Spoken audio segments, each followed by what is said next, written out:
20 minutes before our wedding, my fiancée, Violet Hart, hiked up her gorgeous white dress and hopped right into her male intern's car. She shot me a quick voice text. "Lucas is struggling with the finance report. I'm heading over to help him fix it. Just hold down the fort for now, okay?" I stood frozen at the entrance of the massive banquet hall, staring blankly at the buzzing crowd of guests and our giant smiling wedding photo. I opened the recording app on my phone and quietly saved her little excuse to my cloud drive. Up on stage, the MC was already testing the mics and adjusting the spotlights. The lighting tech tapped my shoulder. "Mr. Black, how much longer until the bride gets here? If we wait any longer, we're gonna miss the golden hour." I didn't say a word. I just looked down at my glowing screen as Violet fired off another text. "Stop making a big deal out of this. The wedding is literally just a ceremony. That financing report, that's about the company's survival. As my head of finance, you of all people should understand priorities." I let out a bitter laugh. She was dead right. I do understand priorities. So, in her eyes, standing here in a custom tux on our big day, I wasn't a groom desperately waiting for his wife. I was just a pawn she could always force to look at the quote-unquote bigger picture. Suddenly, her mother's sharp voice cut through the noise behind me. "Arthur, why on earth isn't Violet here yet? Did you do something to upset her again?" I slowly turned around to face my lovely mother-in-law. She was rocking a stunning burgundy cheongsam, flaunting the expensive jade bracelet I had gifted her just last month. Yet, she glared at me like I owed her $1 million. Standing right beside her was a flock of snooty Hart family relatives. One of them scoffed under their breath. "Well, when a guy is this useless, of course his woman is gonna leave him out in the cold. Violet is a busy CEO. It's a miracle she even made time for a wedding at all. Arthur should be getting down on his knees to thank her, marrying into the Hart family, and he still acts all high and mighty." I didn't bother defending myself. Honestly, this wedding wasn't even something I had ever begged for. 2 years ago, Violet and I quietly signed our marriage papers at the courthouse. Back then, Nova Tech had just nailed down its first round of funding. She was terrified that tying the knot publicly might ruin her strong, independent founder image with the big shot investors, so she begged to keep our marriage totally off the books. Like an idiot, I agreed. When the startup's cash flow completely dried up, it was me who secretly mortgaged the old house my late father left behind, just to cover 3 whole months of her employees' payroll. When our core app's algorithm crashed and burned, it was me who called in favors from my college mentor's elite team. I pulled all-nighters for 46 days straight just to rebuild that damn model from scratch. When our pitch decks were laughed out of the room by investors, it was me who painstakingly scrubbed the reports, page by agonizing page, burning the midnight oil to piece together the brutal audit paperwork. But whenever the cameras were flashing, it was always Violet standing center stage, soaking up the glory. She was the brilliant, visionary CEO. And I was just the supportive husband who supposedly hated being in the spotlight. Even today's grand wedding was entirely her idea. Why? Because Helen Capital was gearing up to drop a massive $80 million into Nova. The catch? The investors demanded absolute stability from the core founders. No secret divorces, no equity drama, and a squeaky clean paper trail of marital bliss. So Violet had batted her eyelashes and said, "Arthur, honey, let's finally go public." Throwing a lavish wedding is exactly what we need to put the investors at ease. I had looked her in the eye and asked, "Do you actually want the world to know I'm your husband, or is this literally just a stunt for the funding?" She wrapped her arms around my neck, her voice melting into a soft purr. "Both silly. Please don't always think the worst of me." Hook, line, and sinker, I believed her. I scouted the perfect venue myself. I handwrote every single invitation, pouring my soul into turning 2 years of playing the dirty secret into a beautiful, formal declaration of our love. And the punchline? On the biggest day of my life, my bride ran off with a guy named Lucas. Lucas was just some fresh-faced intern who joined our ranks barely 3 months ago. A hotshot grad from an Ivy League school, armed with a silver tongue and an absolute masterclass in playing the helpless victim during his very first board meeting. The kid botched the cash flow statement in 3 different places. He practically blew up the ledger by logging our massive R&D expenses as basic sales costs. When I ripped into the obvious mistakes right there in front of everyone, his eyes immediately welled up with crocodile tears. "Mr. Black, this is my absolute first time handling a financial report of this magnitude. Could you maybe not humiliate me in front of the whole team?" Naturally, Violet rushed right to his defense. "Arthur, back off. He's just an intern learning the ropes. Don't be such a bully." But then, Lucas started pushing his luck way too far. The snake actually slapped his own name onto my custom-built financing model. In his weekly blast to the team, he boldly wrote, "Under the brilliant guidance of Director Violet, I have completely restructured the company's financial logic." He even had the sheer nerve to swipe the investor pitch deck template I'd been agonizing over for 6 grueling months, parading it straight to Violet to steal all the glory. When I pulled Violet aside to warn her about his shady behavior, she just rolled her eyes. "You're literally the co-founder." "Arthur, why are you getting so paranoid over a clueless intern?" I snapped back. "I'm not being paranoid. The kid's data handling habits are a ticking time bomb." Her face hardened into a cold scowl. "Arthur Black, do you seriously think everyone I choose to mentor is just beneath you?" From that moment on, I didn't waste another breath arguing. I just quietly started building a paper trail. I hoarded the original metadata for every single draft of the financials. I meticulously exported the server logs for every sneaky back-end edit he made. And I locked down encrypted backups of every damning email thread. I knew all too well that once people become biased, reason goes right out the window. They'll only come crying back to you on the day it all burns down, begging, "Why didn't you warn me sooner?" Just then, my phone violently buzzed in my hand. This time, it was a smug text from the boy wonder himself. "Mr. Black, so sorry about this little mix-up." Violet insisted my version of the pitch deck was super urgent, and she was terrified the investors were going to chew me out today, so she rushed over to the office to save me. "You're not mad, right? I mean, a wedding can always just be rescheduled, but if we lose this massive funding, wow, that would be a total disaster." A mocking smiley face popped up on my screen. I stared dead at that little emoji for 3 agonizing seconds, my blood boiling, before I snapped a screenshot and fired it straight to Catherine, our head of audit. Her response was almost instant. "Mr. Blake, I just ran a check on the back-end systems. Lucas cracked open that final funding report 10 minutes ago, and he is actually changing the revenue recognition criteria. That version is strictly off-limits. Messing with it is going to completely wreck Helen Capital's risk controls." My fingers flew across the keyboard as I typed back, "Export every single log immediately. And do not breathe a word of this to anyone." Catherine simply replied, "Understood." I shoved my phone into my pocket just as the event host shuffled over, looking incredibly awkward. "Mr. Blake, all the guests have taken their seats. Should we get the maid of honor to call the bride?" Nearby, Violet's supposed best friend Rachel was hovering nervously by the stage. She was already clutching her phone, dropping her voice to a frantic whisper the second the call connected. "Violet, seriously, where the hell are you? Your own wedding is literally about to start." Whatever Violet said next made Rachel completely freeze, her eyes darting up to meet my cold gaze from just a few meters away. Through the receiver, I could perfectly hear Violet's infuriatingly calm voice. "I left the venue. He isn't throwing a pathetic tantrum over it, is he?" Rachel stood there in stunned silence.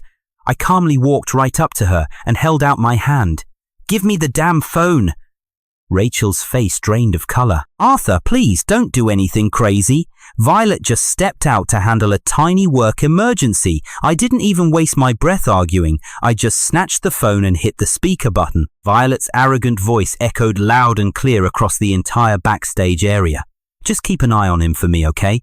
Don't let him cause an embarrassing scene. I'll head back the second I finish fixing Lucas's precious report. You know how men are, just sweet-talk them a little and they'll get over it." The entire backstage dropped into a dead, suffocating silence. The makeup artist froze mid-brush, the photographer awkwardly lowered his lens, and a look of absolute horror washed over Violet's mother's face. I stared right through Rachel and spoke with ice in my veins. Tell her she doesn't need to bother coming back. On the other end of the line, Violet finally realized I was listening. She hesitated for a second before snapping, "Arthur Blake, what the hell is that supposed to mean?" I didn't flinch. "It means the wedding is officially off." Her tone immediately turned icy. "Do not try to threaten me with something like this." "Oh, this isn't a threat," I replied. I turned my back to them and stared out into the massive banquet hall. The chandeliers were blindingly bright, shining down on over 800 elite guests who were just waiting for a show. Right there in the front VIP row sat the heavy hitters from Helen Capital. Eleanor Winter, looking absolutely stunning in a crisp, white military-style uniform with her risk control documents resting beside her, locked eyes with me. I marched straight onto the main stage and grabbed the microphone. The giant LED screen behind me was still flashing those fake, happy wedding photos of me and Violet. I could literally hear the murmurs rippling through the crowd, people whispering, snickering, just dying to watch me break down and cry. But I wasn't going to give them the satisfaction. I glanced over at the control booth and gave the ultimate command. "Switch to Plan B." Instantly, the venue lights dimmed, the wedding montage vanished, and a bold new title flashed across the massive screen: New Star Technology and Helen Capital. Official Strategic Cooperation Signing Ceremony.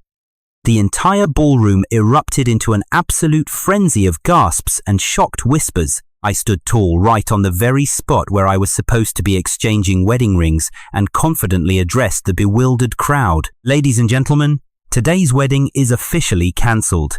However, the major financing signing for New Star Technology will be proceeding exactly as scheduled." Down in the front row, Violet's mother violently jumped out of her seat, screaming, "Arthur Blake, you have completely lost your damn mind." I didn't even bother giving her a second glance. I simply slammed a thick document down onto the signing table and announced, "Miss Violet Hart, due to her sudden and unexplained absence, is entirely unable to complete this round of risk control confirmation for our company. But, according to the binding authorization letter she personally signed just 3 days ago, if she is absent for more than 15 minutes right before the official signing, the critical risk control confirmation for this massive financing round falls to me as co-founder and head of finance." At that exact moment, Eleanor Winter stood up. She didn't ask a single pointless question. She gracefully picked up her documents, walked confidently up the stage steps, and took the seat directly across from me. The pristine white military dress uniform she was wearing absolutely shined under the heavy spotlights, almost looking like a breathtaking wedding gown. Someone in the audience audibly gasped, whispering loudly, "What on earth is happening right now? Is this a last-minute bride swap?" Ignoring the chaos, I picked up the heavy fountain pen and boldly signed my name in front of all the stunned guests. Off stage, Rachel's phone suddenly started buzzing again. She frantically answered it, and Violet's deeply impatient voice blared through the speaker. "Well, how is he acting now?" As he finally realized he was overreacting, Rachel stared at the stage in sheer disbelief, her voice violently shaking. "Violet, no, he didn't lose his mind at all. He literally just swapped out his bride right on stage." By the time a panicked Violet finally rushed back into the banquet hall, I was already swiping my pen across the very last page of the multi-million-dollar agreement. She was still wearing that ridiculously expensive wedding dress, but the delicate hem was now stained with filthy dust from the company's parking lot. Her veil was haphazardly draped over her shoulders, and she was desperately clutching that stupid revised report in her hands. That pathetic excuse of a man, Lucas, trailed right behind her, his eyes instantly tearing up the second he walked in. "Mr. Blake, I am so sorry. This is all my fault. If I weren't so utterly incompetent, Violet would have never had to abandon her own wedding just to help me out." Oh, that was a dangerously clever line. It perfectly framed her running away from the altar as an act of noble sacrifice. It painted Violet's ultimate betrayal as pure kindness, completely casting me as the ungrateful villain who didn't care about the company's survival. But Violet didn't even bother looking at the shocked guests down below. Her furious eyes locked instantly onto Eleanor Winter. Eleanor had just risen to her feet, tightly holding her copy of the finalized agreement. Her crisp white uniform draped perfectly, and her expression was absolutely ice cold. Violet's face instantly twisted into pure, unadulterated rage. "Arthur Blake, you actually let that woman stand on our sacred wedding stage," I just smirked. 15 minutes. That's exactly how long it took after you abandoned me. The wedding was officially dead. This stage? It was strictly for business now. Violet stepped close, dropping her voice to a harsh whisper. "Did you really have to embarrass me in front of all these people?" I stared at her, suddenly finding the whole situation completely laughable. When she ditched our wedding, did she ever stop to think if I was embarrassed? When she ordered Rachel to keep an eye on me, claiming, "Men just need a little coaxing," she sure didn't care about my dignity then. But now? Now that I wasn't screaming, begging, or desperately waiting for her, she was the one feeling humiliated. Suddenly, Violet's mother stormed the stage, digging her nails into my arm. "Arthur Blake, you apologize to Violet this instant. We can still salvage this wedding. The guests are all waiting. Stop making such a huge fuss over nothing." I slowly looked down at her grip. Mrs. Hart, let go. Her eyes shot wide open. What did you just call me?" I ripped my arm out of her grasp. "Starting today, you don't have to pretend I'm the Hart family's son-in-law anymore." The crowd below instantly erupted in shocked whispers, her face drained of color. "You ungrateful brat! You eat the Hart family's food! You live in our house! You owe every single thing you have to Violet, and you have the absolute nerve to speak to us like this." I didn't argue. I just clicked a remote. The massive screen flickered to life, displaying a bank transfer record from 2 years ago, right when Novatech's account had dwindled to a pathetic 360,000. I had pumped $3 million directly from my personal account to save the company. I clicked again. The second slide? A loan contract proving I had mortgaged my own childhood home. The third slide hit them like a truck. It was the core algorithm licensing agreement. Licenser, Arthur Blake. Licensee, Novatech. Term, 3 years. And the kicker? The additional clause. If the company's core management engages in financial data tampering, major breach of good faith, or deliberate marginalization of the licensor, then the licensor reserves the absolute right to suspend the license and demand a full reassessment. The murmurs in the audience escalated into full-blown gasps. The furious glare on Violet's mother's face completely froze. Gripping the microphone, my voice rang out, ice cold and steady. "Mrs. Hart, I have never leeched off your family. In fact, when Novatech was drowning, I was the one who put my own home on the line to keep it breathing. Let's get one thing straight. The only thing I'm terminating today is this wedding, not my contract. Because this company still has innocent employees, investors, and partners. As for Miss Violet Hart, she chose to abandon her wedding to revise a report that legally cannot be altered. That was her terrible, personal choice." Violet's arrogant expression finally started to crack. It was dawning on her that this wasn't a petty lover's spat. She stared at the report, trembling in her hand. What? What do you mean? Why can't it be revised? I mean exactly what I said. The final financing report has already entered Helen Capital's risk control lock-in period. Any single data tweak now legally requires authorization from the lead audit executive, plus a formal investor filing. Lucas secretly altered the revenue recognition criteria behind my back. That is a massive, fatal risk. The intern Lucas immediately panicked. Mr. Blake, I didn't do it in secret. Violet told me to do it. I just thought the original numbers were way too conservative, and it was hurting our valuation. I let out a dark chuckle. Too conservative, huh? I slammed the next button. Boom. 2 drastically different versions of the report flashed on the massive screen. In the true original report, Novatech had recognized $19 million in revenue for the last quarter, but Lucas's tampered version, it claimed $36 million, a staggering $17 million difference. How? Because Violet had recklessly booked unaccepted prepaid projects as actual revenue. Eleanor, a representative from the investment side, calmly flipped open her file. Mr. Blake, the final version Helen Capital received earlier today is the one on the left. I nodded grimly. Exactly. So what about the tampered version on the right? Was it sent? Catherine, our head of security, suddenly stood up from the crowd. 10 minutes ago, Lucas attempted to swap the final version using Miss Hart's personal account. The system flagged and intercepted the file immediately. I have the entire log exported. Violet whipped her head around, glaring daggers at Lucas. Lucas turned ghost white, shrinking back like a kicked dog. I just wanted to make the company look better on paper, I swear. I didn't know it was a crime. Violet frowned, stepping defensively in front of him. Arthur, back off. Lucas meant absolutely no harm. He just graduated. He doesn't understand the process. I stared at the woman I almost married.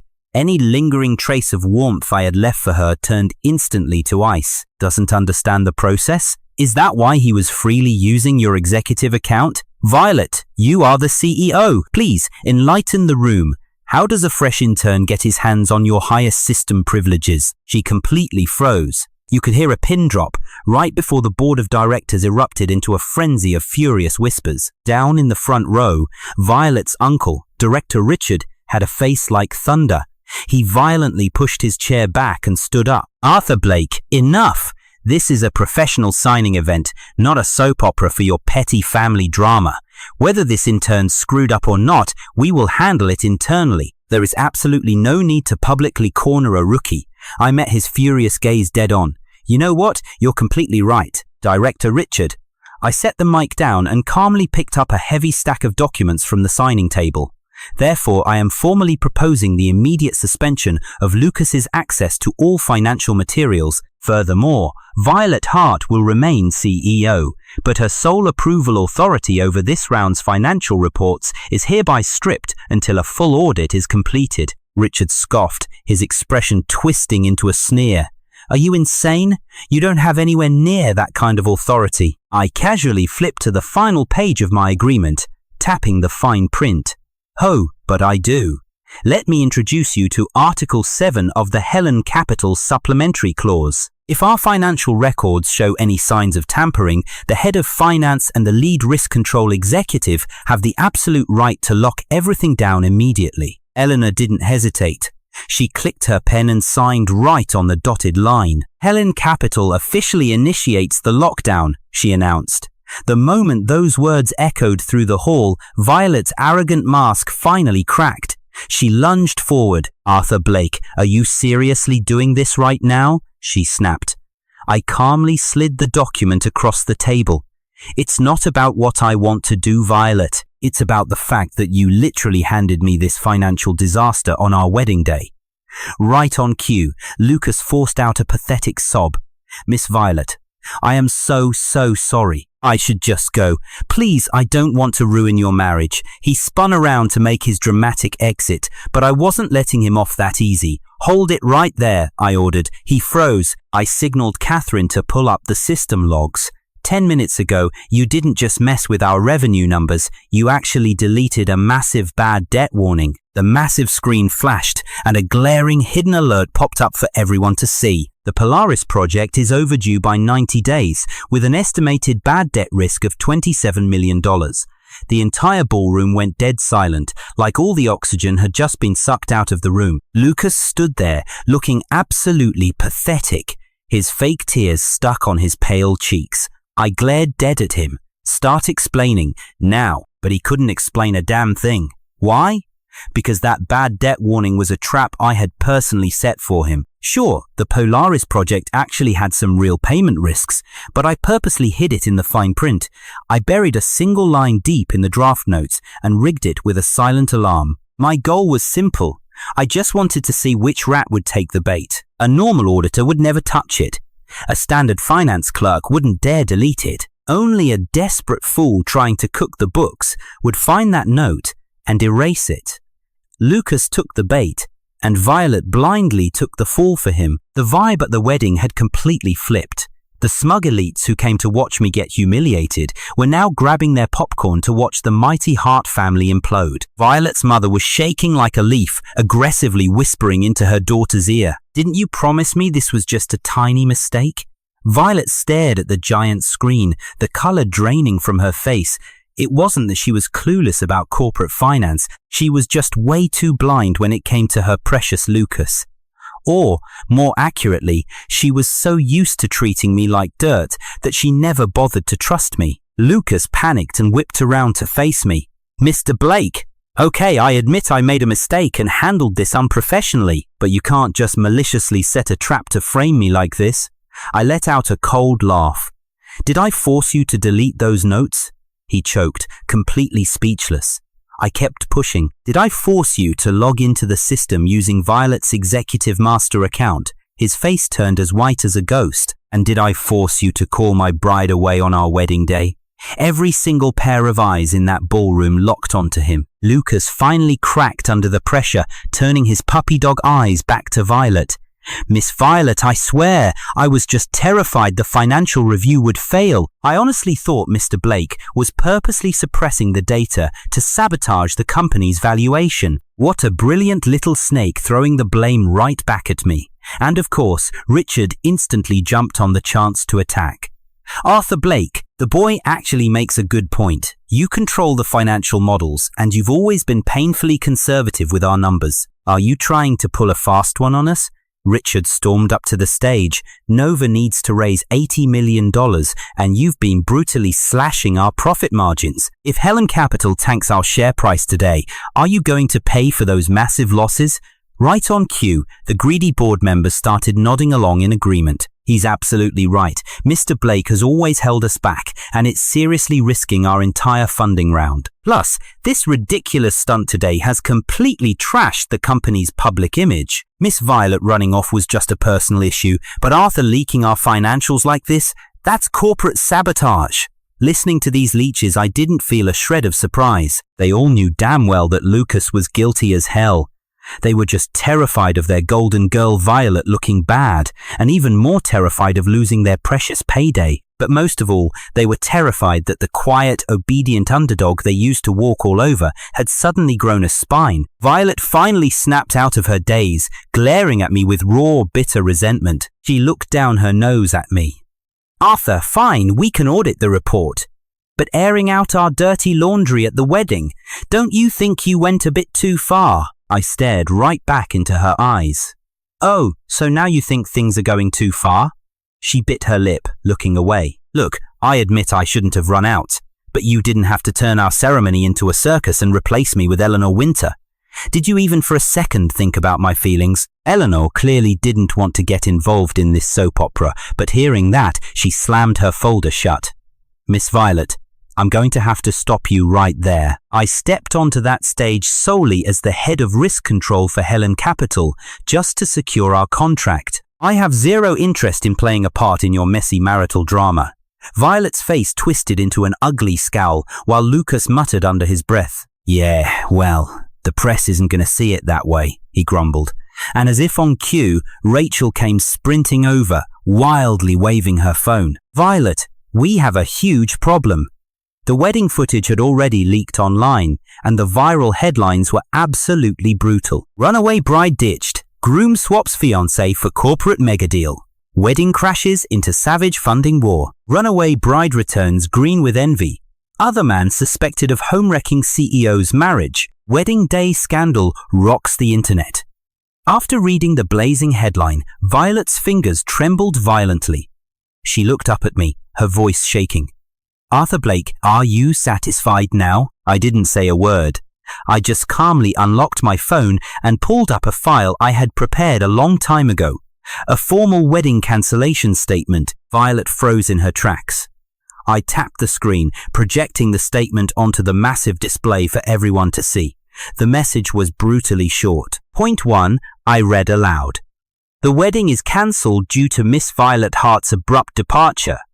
Point 2, "Online rumors of a bride swap are entirely false. The event happening here today," I continued, "was actually the official signing ceremony between Novatech and Helen Capital." Point 3, "Novatech has officially launched an internal audit to investigate the suspicious alterations found in our financial reports." And point 4, "Arthur Blake personally reserves the right to take legal action against anyone maliciously spreading false rumors." I slowly shifted my gaze back to Violet. That hit piece was posted exactly 3 minutes ago, and my official response is already live. I stepped in to stop the internet from tearing you apart, I told her flatly, but don't expect me to take the fall for your mess either. She stood there, completely stunned. Maybe, right at that second, it finally clicked that I wasn't losing my mind. I was carefully controlling every single step. She opened her mouth to argue, but her mother lunged forward, screeching, "You cannot release a statement like this." I looked at the older woman.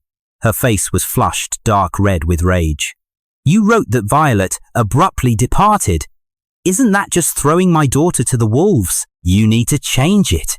Say the wedding was postponed due to procedural issues." I just smiled a cold, hard smile. Mrs. Hart. I've already left her a shred of dignity. Believe me, if I wrote the actual reason on that screen, it wouldn't just say abrupt departure. It would say she ditched her own groom at the altar to chase after a male intern. Mrs. Hart choked on her own breath, her face turning a deep, ugly shade of purple. Violet finally broke the silence, her voice dropping to a soft, pleading whisper.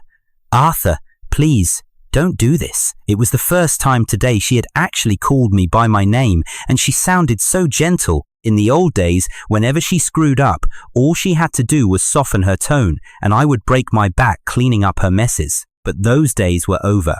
I grabbed another document and shoved it into her hands. "Sign it."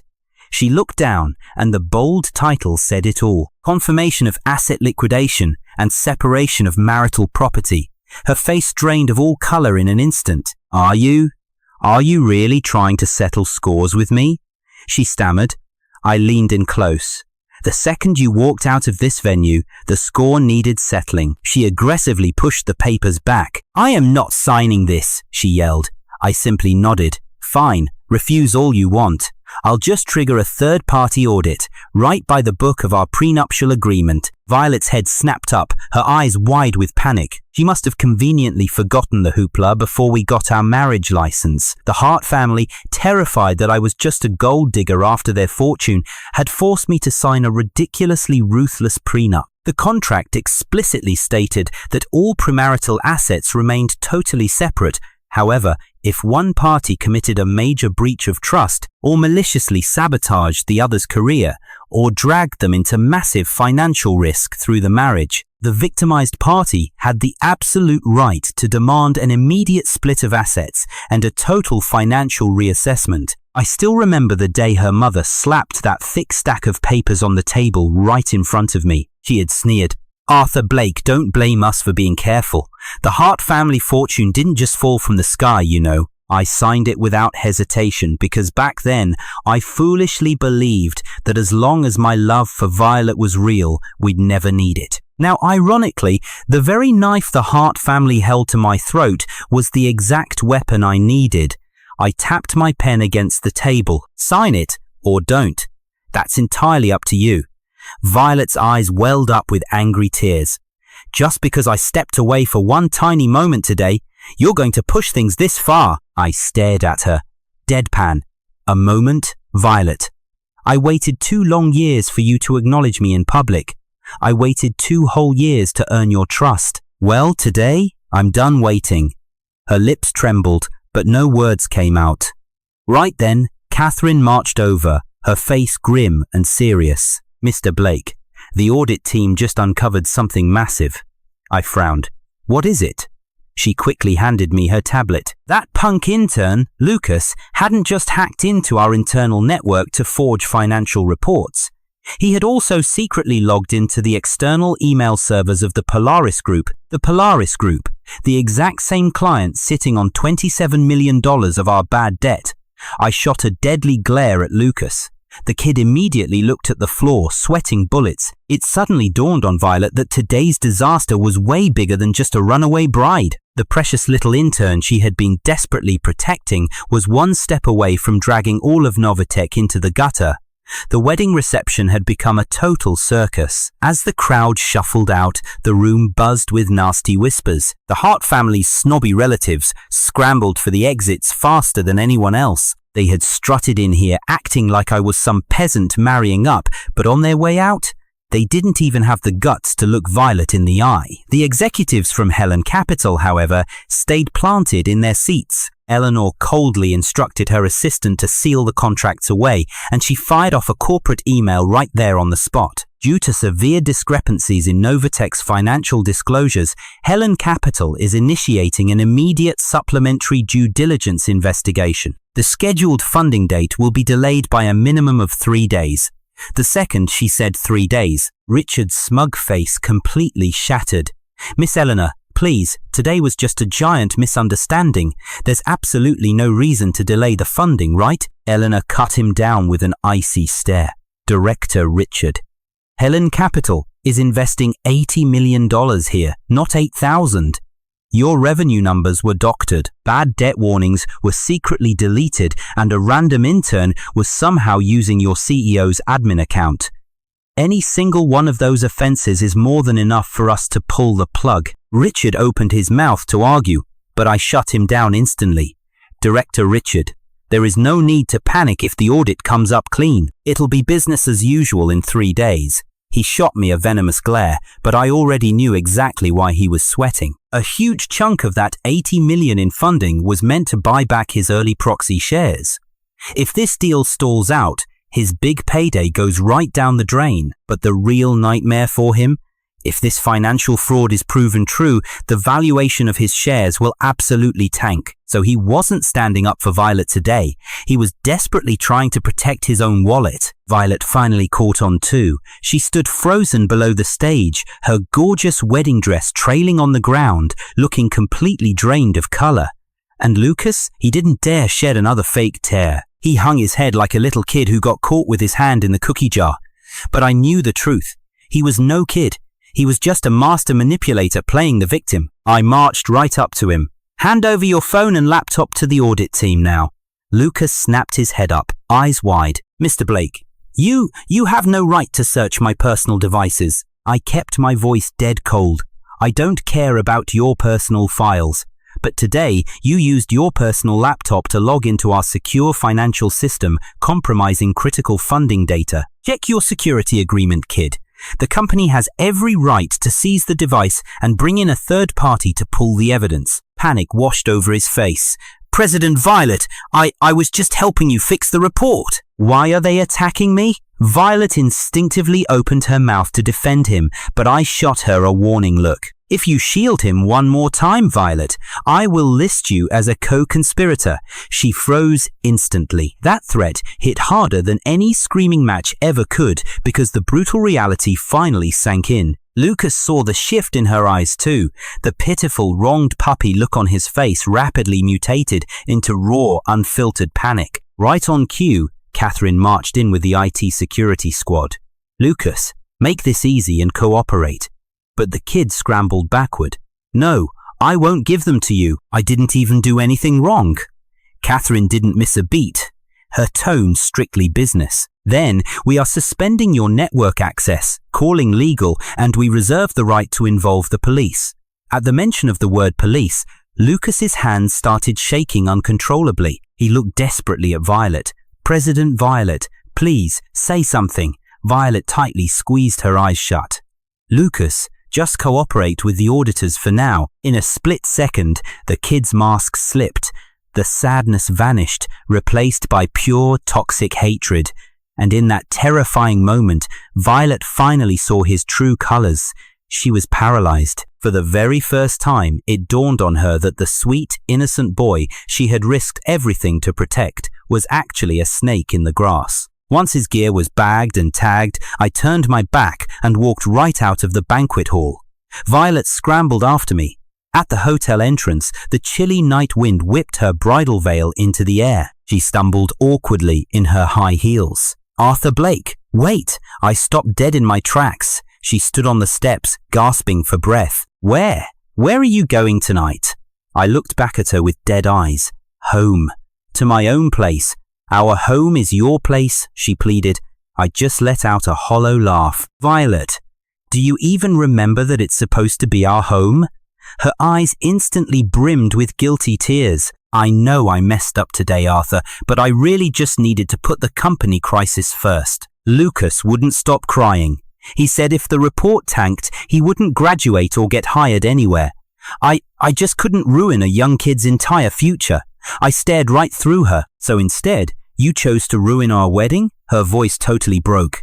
No, that's not what I meant. Then what exactly did you mean, Violet? I ripped her logic apart, piece by piece. A wedding can be put on hold, but a financial report can't. A future husband can be left humiliated at the altar, but God forbid an intern gets his feelings hurt. I can be made a laughingstock in front of hundreds of guests, but precious Lucas can't take a little heat from investors. Don't worry, Violet. I see exactly where your priorities lie now. The color totally drained from her face. Arthur, please, don't say it like that. I reached for the car door, but she suddenly lunged forward and grabbed my arm tight. Did you have this planned all along? The backup plans, the legal statements, the security protocols, the audit logs. Were you just waiting for me to slip up from the very beginning? I slowly looked down at her trembling hand. I prepared for the worst because you continuously make it impossible for me to trust you. If you had just shown up to our wedding on time today, none of this would have ever seen the light of day. She yanked her hand back like my words had physically burned her. Just as I slid into the car, my phone started buzzing. It was a completely unknown number. I picked up and a nervous guy's voice came through the speaker. Mr. Blake, I work in the finance department over at Polaris Group. Someone just reached out and begged me to scrub all my email chains with Lucas. It felt super shady, so I figured I should call you directly. I hit the speaker button so Violet could hear every single word. Her face contorted in shock. Who exactly contacted you? I demanded. The guy sighed. It was Lucas. He bragged that President Violet would always cover for him and warned me to keep my mouth shut and not make trouble. Violet's knuckles turned white as she crushed the fabric of her wedding dress. She finally fell dead silent. I spoke calmly into the phone. Do not touch those emails. Bring the raw data straight to the Nova audit office at exactly 9 tomorrow morning. I'll have my legal team waiting for you. The guy on the line quickly agreed, and I ended the call. Violet's voice came out in a raspy, broken whisper. Arthur, I swear, I had no idea he was leaking to Polaris. I looked at her one last time. There's a hell of a lot you don't know, Violet. I slammed the car door shut and my driver gunned the engine. Through the rearview mirror, I watched Violet standing completely alone in the hotel driveway in her wedding dress. She looked just like a bride who had finally made it to the altar, but her groom was already long gone. By 8 o'clock the next morning, I was already marching through the company doors, ready for war. The air inside the Novate tech office was thick enough to cut with a knife.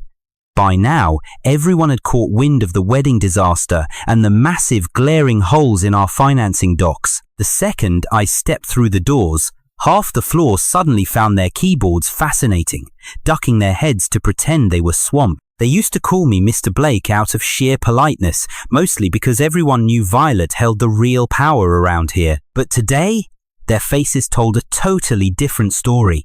I could feel their eyes testing the waters as I marched straight into the audit room. Catherine was already waiting, slapping the draft of Lucas's computer forensics report onto the table. Mr. Blake, she sighed, it is way worse than we thought. I flipped through the pages. Not only had our golden boy Lucas been chatting up Polaris Finance, but he had actually leaked Novarte's entire core pricing model to an outside email address. The kicker?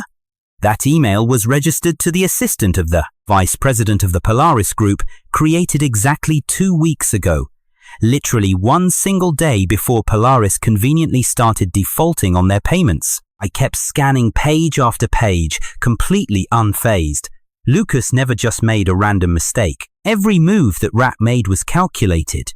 At 9 o'clock on the dot, Violet walked in. She was draped in a sharp black suit, absolutely zero makeup, with dark heavy bags dragging down her eyes. Lucas trailed right behind her like a lost puppy. His eyes were bloodshot clearly. He hadn't slept a wink. But the absolute second he spotted me, he started running his mouth. Mr. Blake, are you happy now? Thanks to you, I can't even show my face around this company. I calmly slid the forensics report across the table toward him. Read this first, he scoffed, refusing to look, but Violet snatched it up, and by the time she hit page 3, her fingers went totally rigid. "Lucas," she whispered, her voice shaking. "Who on earth did you send the pricing model to?" Lucas went ghost white. I didn't." Catherine didn't miss a beat. She fired up the projector, blasting his email logs, the attachments, hash values, and login IP addresses right onto the wall for everyone to see. Lucas's lips literally quivered. That was for my thesis. I just wanted to study it. I couldn't help but laugh. Oh, writing a college thesis using our company's top secret pricing model? Violet slammed her hands on the table. "Lucas, tell me the goddamn truth." Lucas flinched hard, looking up at her with this pathetic, wounded puppy expression. "Violet, are you seriously throwing me under the bus now too?" Violet just stood there, completely stunned. He kept going. "You were the one who asked me to change the report. You gave me your admin account. Just last night, you swore you would protect me. And now, Mr. Blake waves a couple of screenshots in your face, and you're just dumping me." The entire audit room dropped into a dead, suffocating silence, all the color completely drained from Violet's face. She was finally getting a taste of her own toxic medicine. I casually slid a printed chat log right in front of her. "Don't worry, I've got proof of him biting you in the back too." It was a direct messaging history between Violet and Lucas, and no, I didn't snoop to get it. It was a perfectly legal work record, exported straight from the company's WCOM backend. Why? Because their dirty little chats involved official financing reports, system permissions, and highly sensitive investment docs. First entry. 3 days ago, 11 p.m., Lucas wrote, "Violet, does Mr. Blake have some kind of vendetta against me? He called my model sloppy in front of everyone again today." Violet replied, "Don't overthink it, babe. He is always like that." Lucas whined back, "I just want to prove myself. I don't want to live in his shadow forever." Violet's response, "You are still young. No need to rush things. I will make sure you get your opportunities." Second entry. The morning of our wedding day, 10 a.m. Lucas wrote, "Violet, I tweaked the report to make our revenue look way better, but Mr. Blake locked the permissions. I can't upload it." Violet replied, "I will give you my master account. Try that first. Whatever you do, do not let Arthur find out. He is way too rigid." Entry number 3. Exactly 25 minutes before I was supposed to marry her, Lucas wrote, "Violet, the system is flagging the bad debt note. It won't let me delete it. I am terrified Helen Capital is gonna slash our valuation if she sees it." Violet's reply, "Calm down. I am coming over to take a look." Lucas asked, "Wait, what about your wedding?" Violet's final message, "I will be back soon. As for Arthur, I can handle him." Back in the audit room, Violet just stared blankly at that final damning sentence. Her face was completely devoid of life. I didn't have to utter a single syllable. Those few lines did all the heavy lifting. But suddenly, Lucas actually started laughing. He glared right up at Violet. "Violet, isn't that exactly what you told me? You said Mr. Blake was too rigid. You brag that you could totally handle him. Now that everything is crashing down, why am I the only one taking the heat?" Violet gripped the file so hard her knuckles turned white. "Lucas," she gritted out, "I gave you my account to upload some basic revision notes, not to illegally scrub bad debt records. And I definitely did not give it to you to leak our proprietary model to Polaris." Lucas's eyes were practically glowing red. "But why do you think I wanted to make the data look so good for this company?" "I did it for you," he shrieked, his voice echoing so loud that half the office snapped their necks to stare. I calmly stood up and shut the audit room door, but Lucas just kept screaming. "Arthur Blake has been holding me back this entire time. He is terrified that I'll actually do well. Terrified that you're going to promote me. Do you even know why he kept our company's valuation so conservative? Because he wanted Helen Capital to buy in at rock bottom. That way, he and Eleanor Winter could steal complete control from you." At the sound of that, Violet snapped her eyes toward me. Even if it was only for a split second, I could still see that ugly spark of suspicion wavering in her gaze. I just smiled. She actually still doubted me. Even with a mountain of undeniable proof staring her in the face, one pathetic smear from her boy toy was all it took for her to instantly turn on me. I casually clicked open another file. Well, since we're suddenly so concerned about the valuation, let's take a look at this together, shall we? I flashed my entire 3-month email history with Helen Capital right up onto the big screen. Every single message had Violet CC'd on it, and every single valuation adjustment was backed up by cold, hard, unshakable data. The delay in the Randy revenue was just because the final acceptance checks weren't finished yet. As for the bad debt warning on Polaris, they had overdue payments. And that cost spike? It came straight from the newly signed server expansion contract. I hovered my cursor right over the latest email from Eleanor. The message was incredibly brief. Mr. Blake, your company's financial model is far more conservative than the industry average. Your risk control is highly credible. If the audit confirms this data is accurate, Helen Capital is absolutely willing to bump up the original valuation by 12%. I slowly shifted my gaze to Violet. I played it safe with the numbers to earn Helen's trust. Lucas pumped up the data and made them doubt us. That is the difference. Violet's lips parted, trembling slightly. She clearly wanted to apologize, but Lucas beat her to the punch. Who even knows if that email is real? Eleanor Winter is literally standing right next to you wearing white today. Obviously, you two are in this together. Ignoring his pathetic outburst, I pulled out my phone and dialed Eleanor's number directly. The second the call connected, I put her on speakerphone. Miss Eleanor, could you please confirm one thing for us? Did Helen ever propose a valuation increase based on Nova's robust financial model? Eleanor's voice rang out, crisp and professional. Yes, absolutely. Our email was already sent directly to the inboxes of President Violet, Mr. Blake, and Director Richard. I locked eyes with Violet. All the color drained from her face. Over the speaker, Eleanor smoothly added, "Oh, and one more quick reminder. Helen Capital has already noticed those ridiculous online rumors about Mr. Blake and myself. If we find out anyone inside Nova is involved in spreading them, Helen will view it as a massive risk to our ongoing cooperation." I smirked slightly. Understood perfectly. After I ended the call, Lucas went dead silent. Beads of cold sweat formed on his forehead. He had just been running his mouth about Eleanor, and now Helen Capital had their eyes on him, right on cue. Richard shoved the door open, his face clouded with fury. "Have you all had enough?" The room was dead quiet. He glared straight at me. "Arthur Blake, you've thrown this entire company into absolute chaos first thing in the freaking morning. Now the investors are breathing down our necks and the public is tearing us apart online. Are you hell-bent on destroying Nova before you're finally satisfied?" I didn't blink. Director Richard, "An audit won't destroy Nova, but fraud definitely will." He let out a scoff. "Don't make it sound so dramatic," he sneered. "Young people just want to show off, so their data processing might be a bit immature. We can easily correct that internally. But dragging this mess into a wedding, right in front of our investors, that is a complete failure of management." Violet spoke up, her voice small. "Uncle, Lucas really does have some serious issues." Richard shot her a warning glare. "If there's a problem, we'll handle it. But right now, our top priority is stabilizing this absolute mess." With that, he slammed a drafted resolution right onto the table. An emergency board meeting scheduled for 2 o'clock this afternoon. I picked up the paper.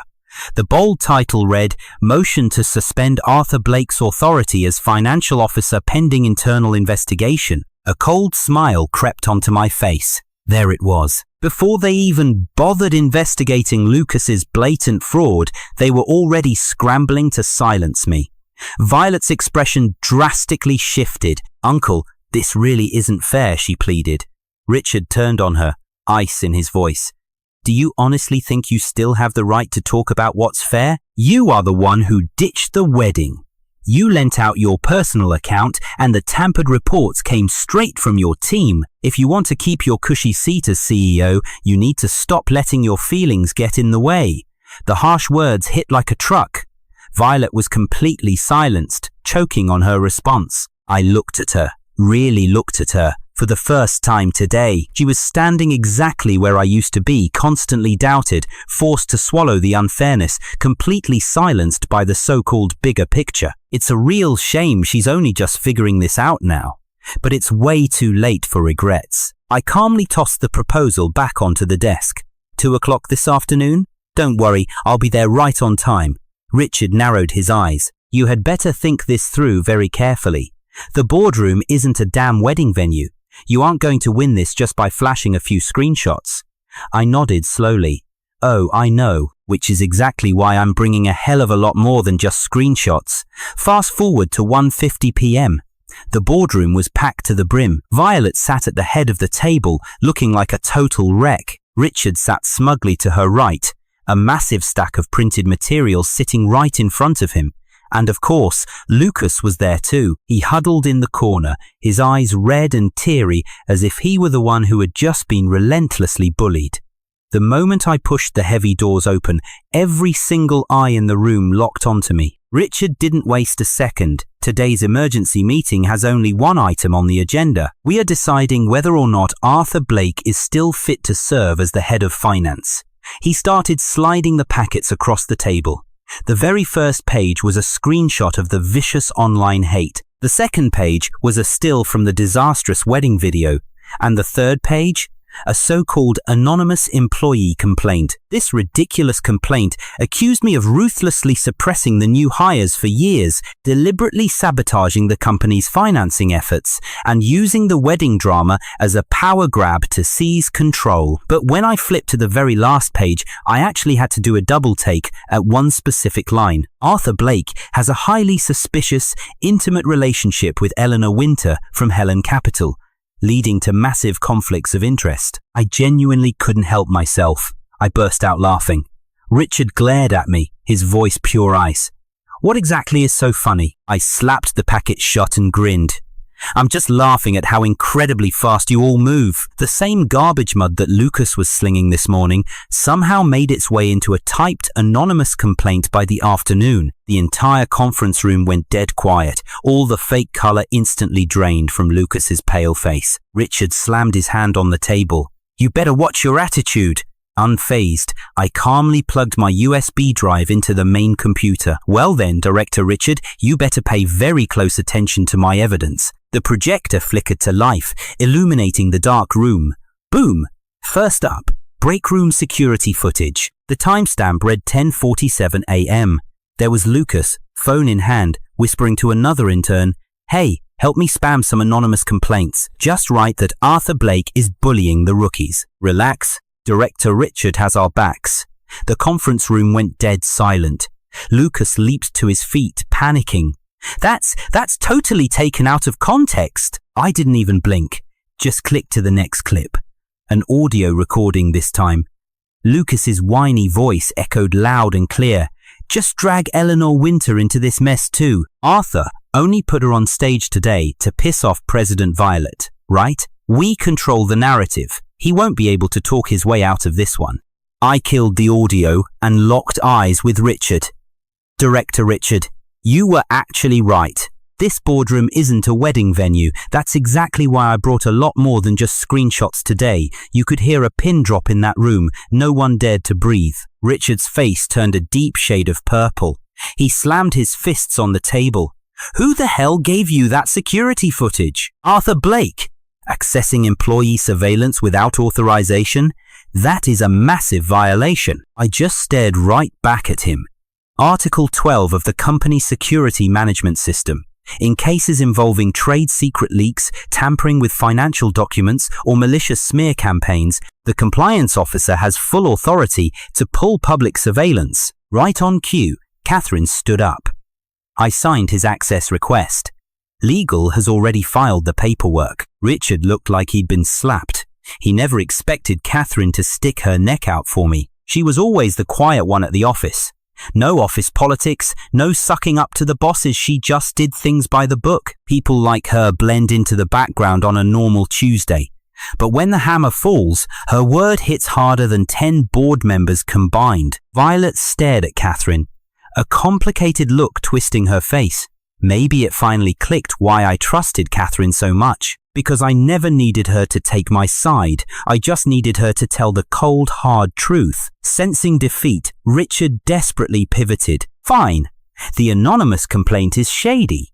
But that doesn't clear you of your management duties. The reporting system is your turf. An intern got his hands on the final documents. You can't dodge the blame for that. I gave a slow nod. You know what? Director Richard is right. Gasps echoed through the room. They actually thought I was surrendering, but I just clicked open the second file. That's exactly why, 1 month ago, I submitted a formal request to fix our security permissions. A massive email chain popped up on the screen.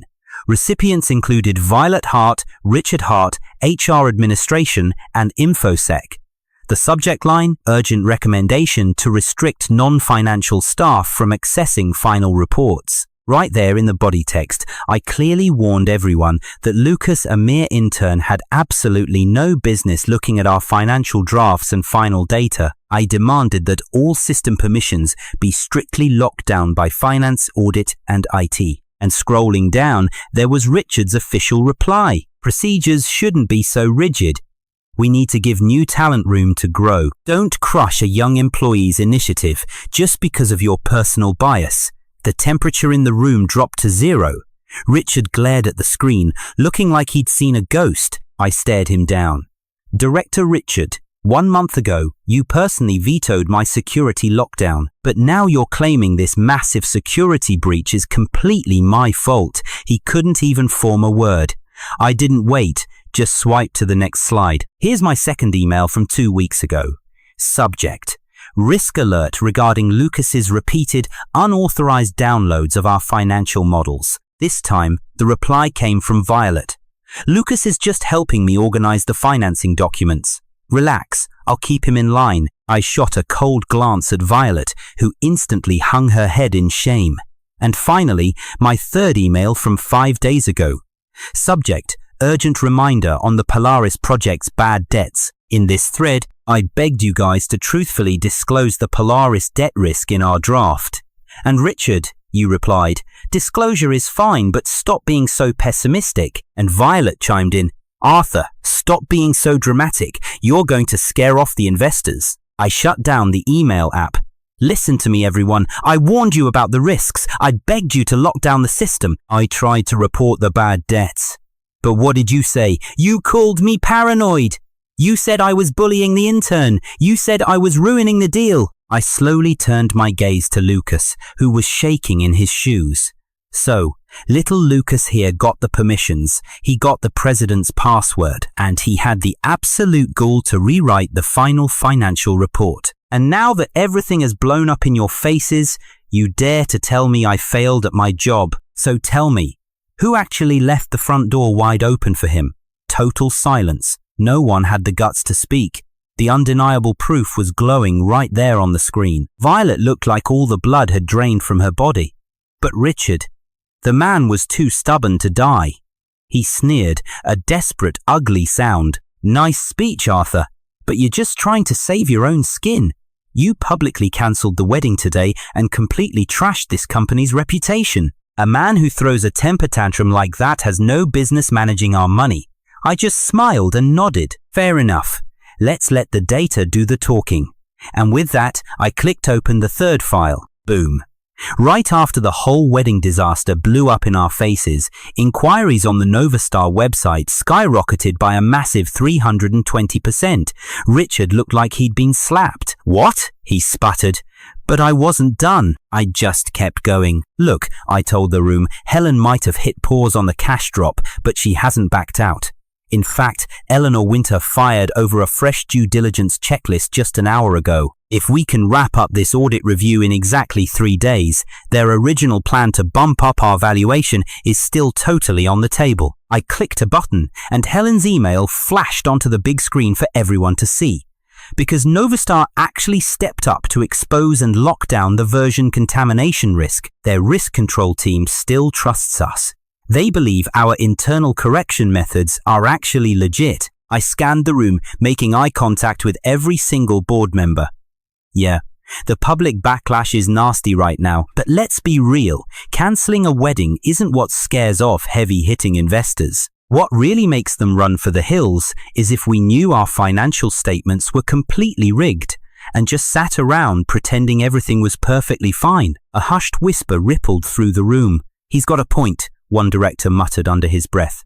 Across the table, another suit gave a slow, reluctant nod. "Helen staying in the game proves that Mr. Black handled this exactly right," someone chimed in.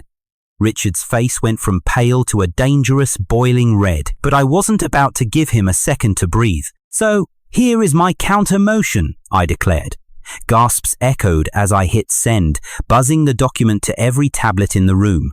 The temporary lockdown and rectification motion. Number 1. I started, my voice ringing clear. We immediately suspend Lucas's internship, and we fully cooperate with third-party audits and the cybersecurity investigation. Number 2. We strip Violet Hart of her sole approval authority over all financing materials. She can keep her fancy title as president, but from now on, every single financial document gets a joint signature from the finance, audit, and legal teams. Number 3. We tear into the email logs with Polaris Group and immediately freeze any revenue recognition linked to their projects. Number 4. We set up a temporary, hardcore risk control squad.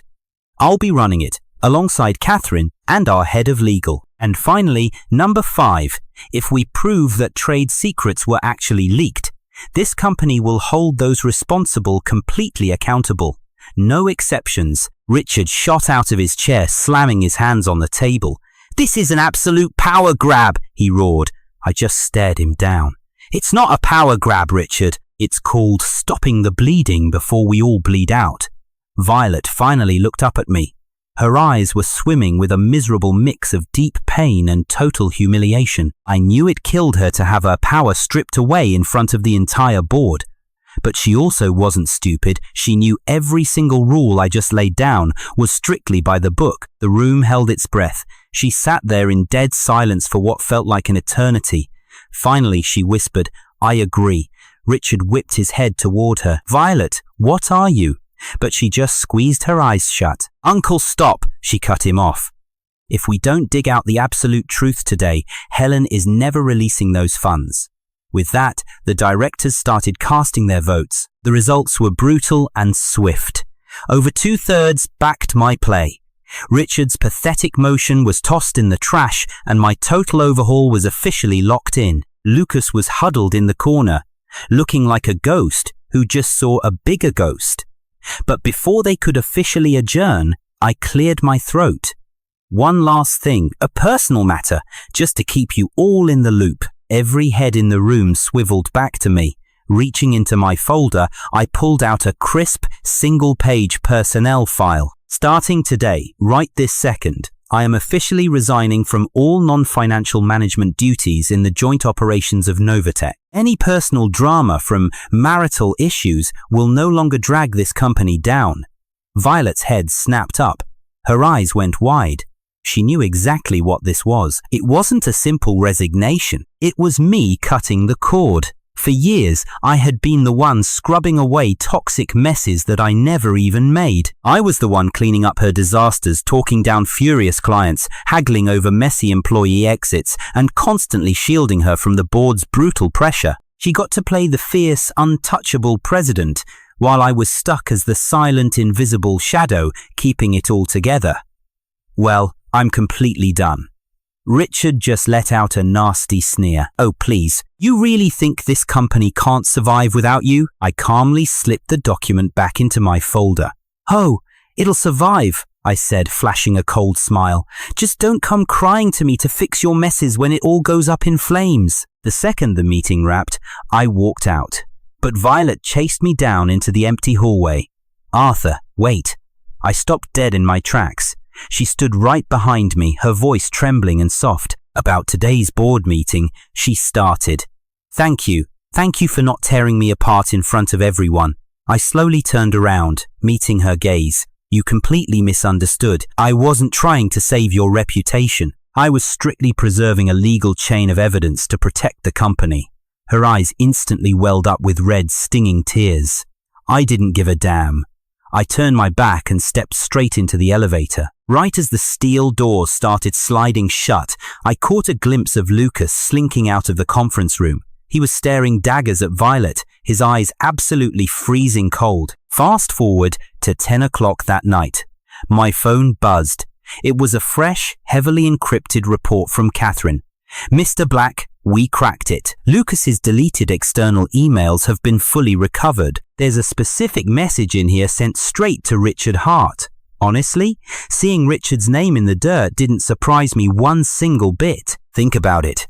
No matter how much of a sneaky genius this intern played at being, there was zero chance he could hijack those high-level security permissions alone. He only played the innocent coy victim around Violet because he knew she'd baby him, and he only dared to step on my neck in front of the whole company because he had serious backup. Now I knew for a fact his real puppet master in the shadows wasn't even Violet. I clicked the file open.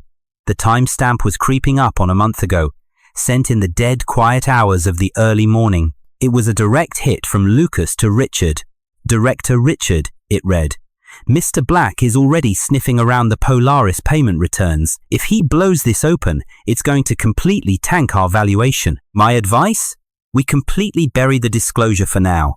Sweep it right under the rug. Otherwise, once Helen uses this to smash our asking price to pieces, you're going to have a hell of a time dumping those old shares.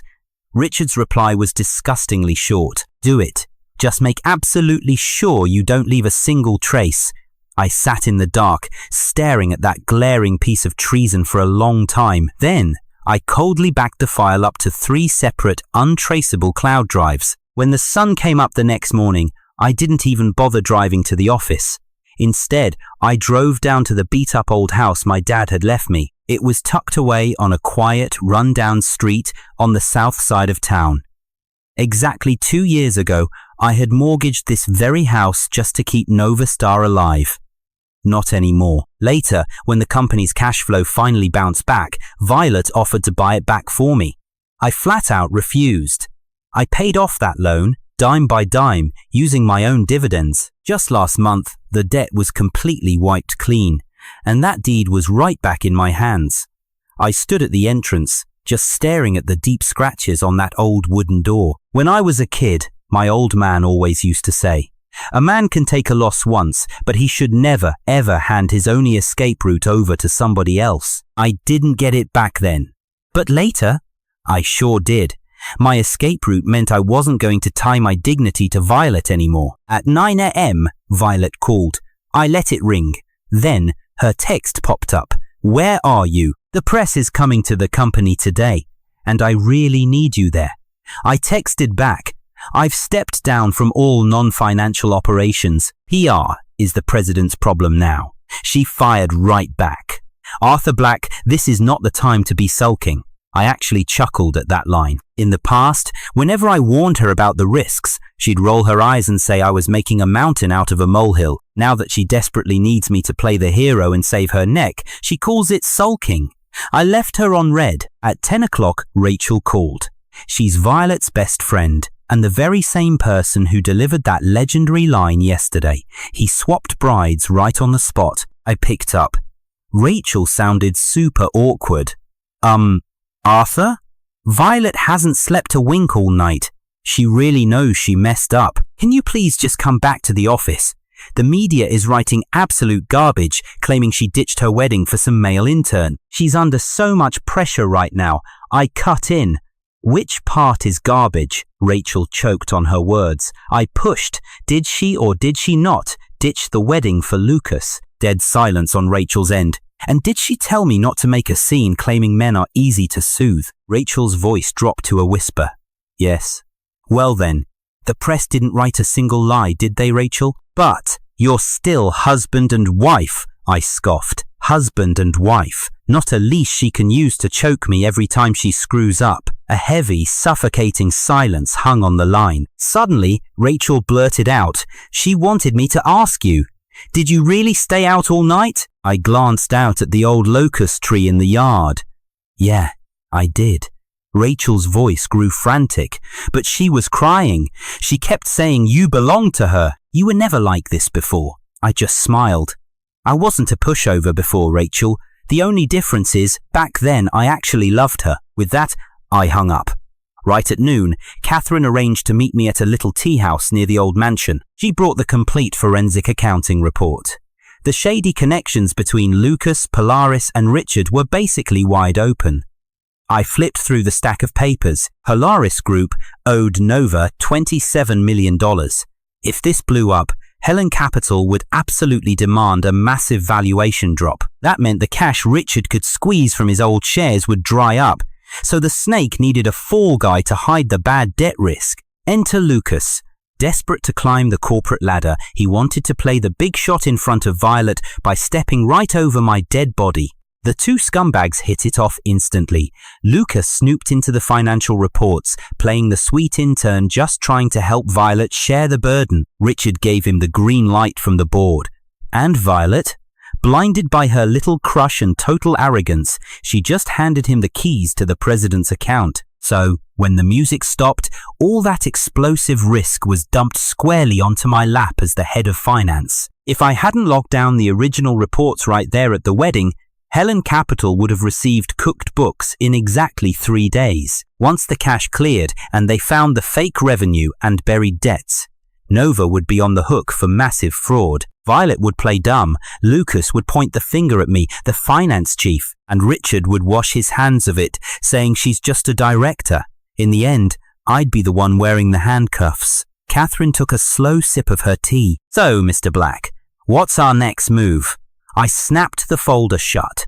We leave Richard alone for now. Catherine blinked, totally caught off guard. I smirked. He needs to think we've only nailed Lucas. Let him sweat. When people panic, they make deadly mistakes. That afternoon, the company's press briefing turned into an absolute bloodbath. Violet stood totally alone on stage while reporters fired off brutal questions. Miss Violet, is it true you ditched your own wedding for a male intern? Are Nova's financial reports completely cooked? Has your relationship with Mr. Arthur Black completely shattered? Does the so-called last-minute bride swap prove there's a shady deal between Helen Capital and Arthur Black? In the past, when things got this ugly, I'd be right there below the stage, handing her notes, holding up cue cards, and blocking the wolves.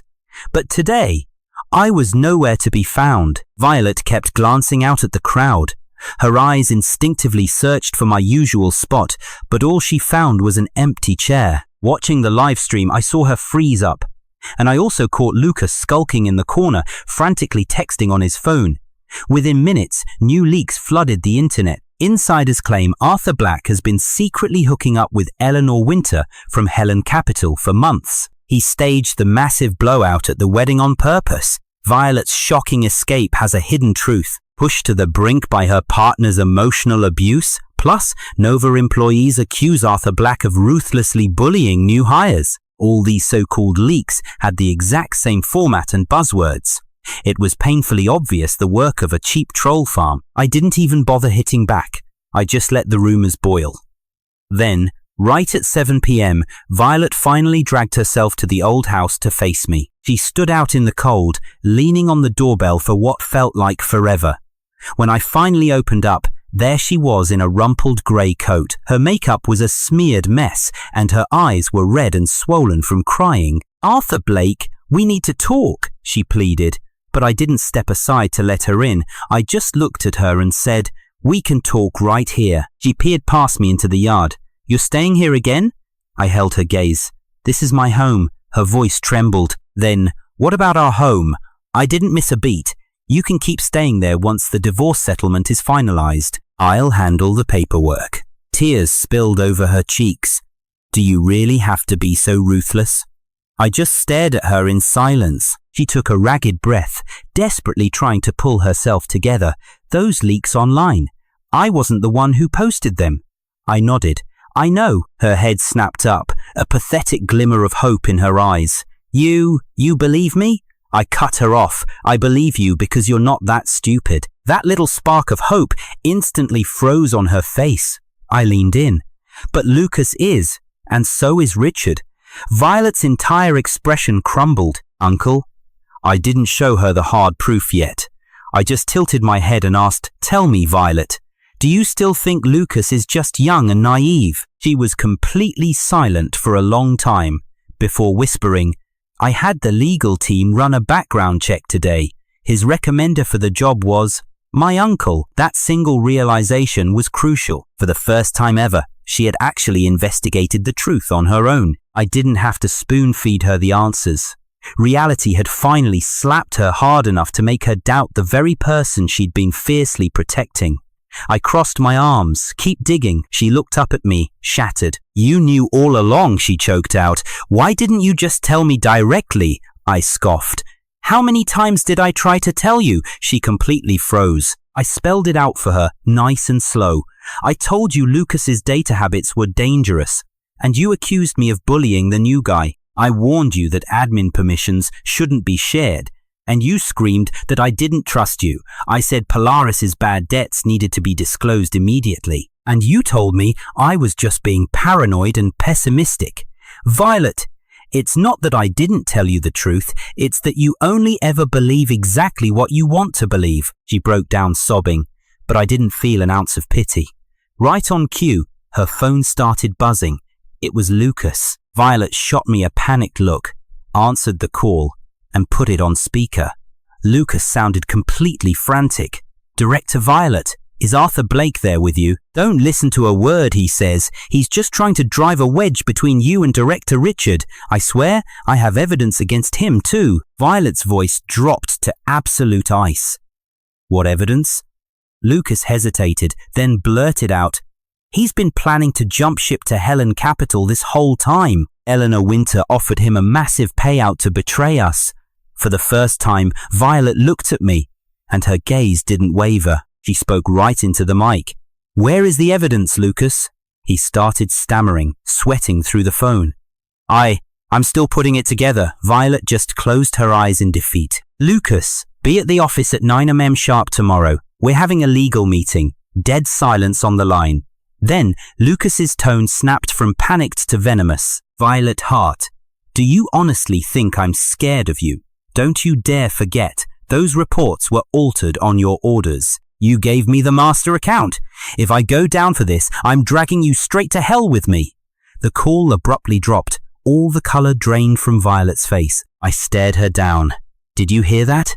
The sweet, innocent kid you threw away our marriage to protect just held a knife to your throat. She stood there on my porch, no longer begging for my forgiveness. Instead, she asked in a hoarse, broken whisper, Arthur Blake, what should I do? Right before I shut the door in her face, I gave her one cold piece of advice. Follow standard company procedure. At 9 o'clock the next morning, Lucas didn't bother showing up to work. He filed for emergency sick leave, playing the ultimate victim. His excuse?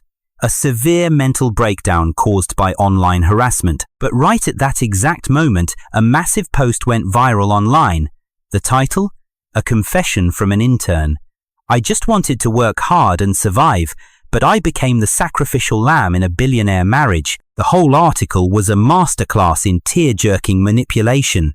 He painted himself as the ultimate underdog from a poor, ordinary background. He claimed he scraped through college on scholarships, only to join Nova and get relentlessly bullied, humiliated and suppressed by none other than me, Arthur Blake. He spun a sob story about how Director Violet simply valued his raw talent, which was the only reason she ever went out of her way to mentor him. He even claimed that on the day of my wedding, he was trembling in fear over a minor report error, so Violet heroically rushed to the office out of sheer responsibility, and I maliciously twisted it into a dirty affair. To top it all off, he heavily implied that Eleanor and I were having a secret fling behind the scenes, and that my so-called signing ceremony was just a premeditated coup that I had been secretly arranging all along.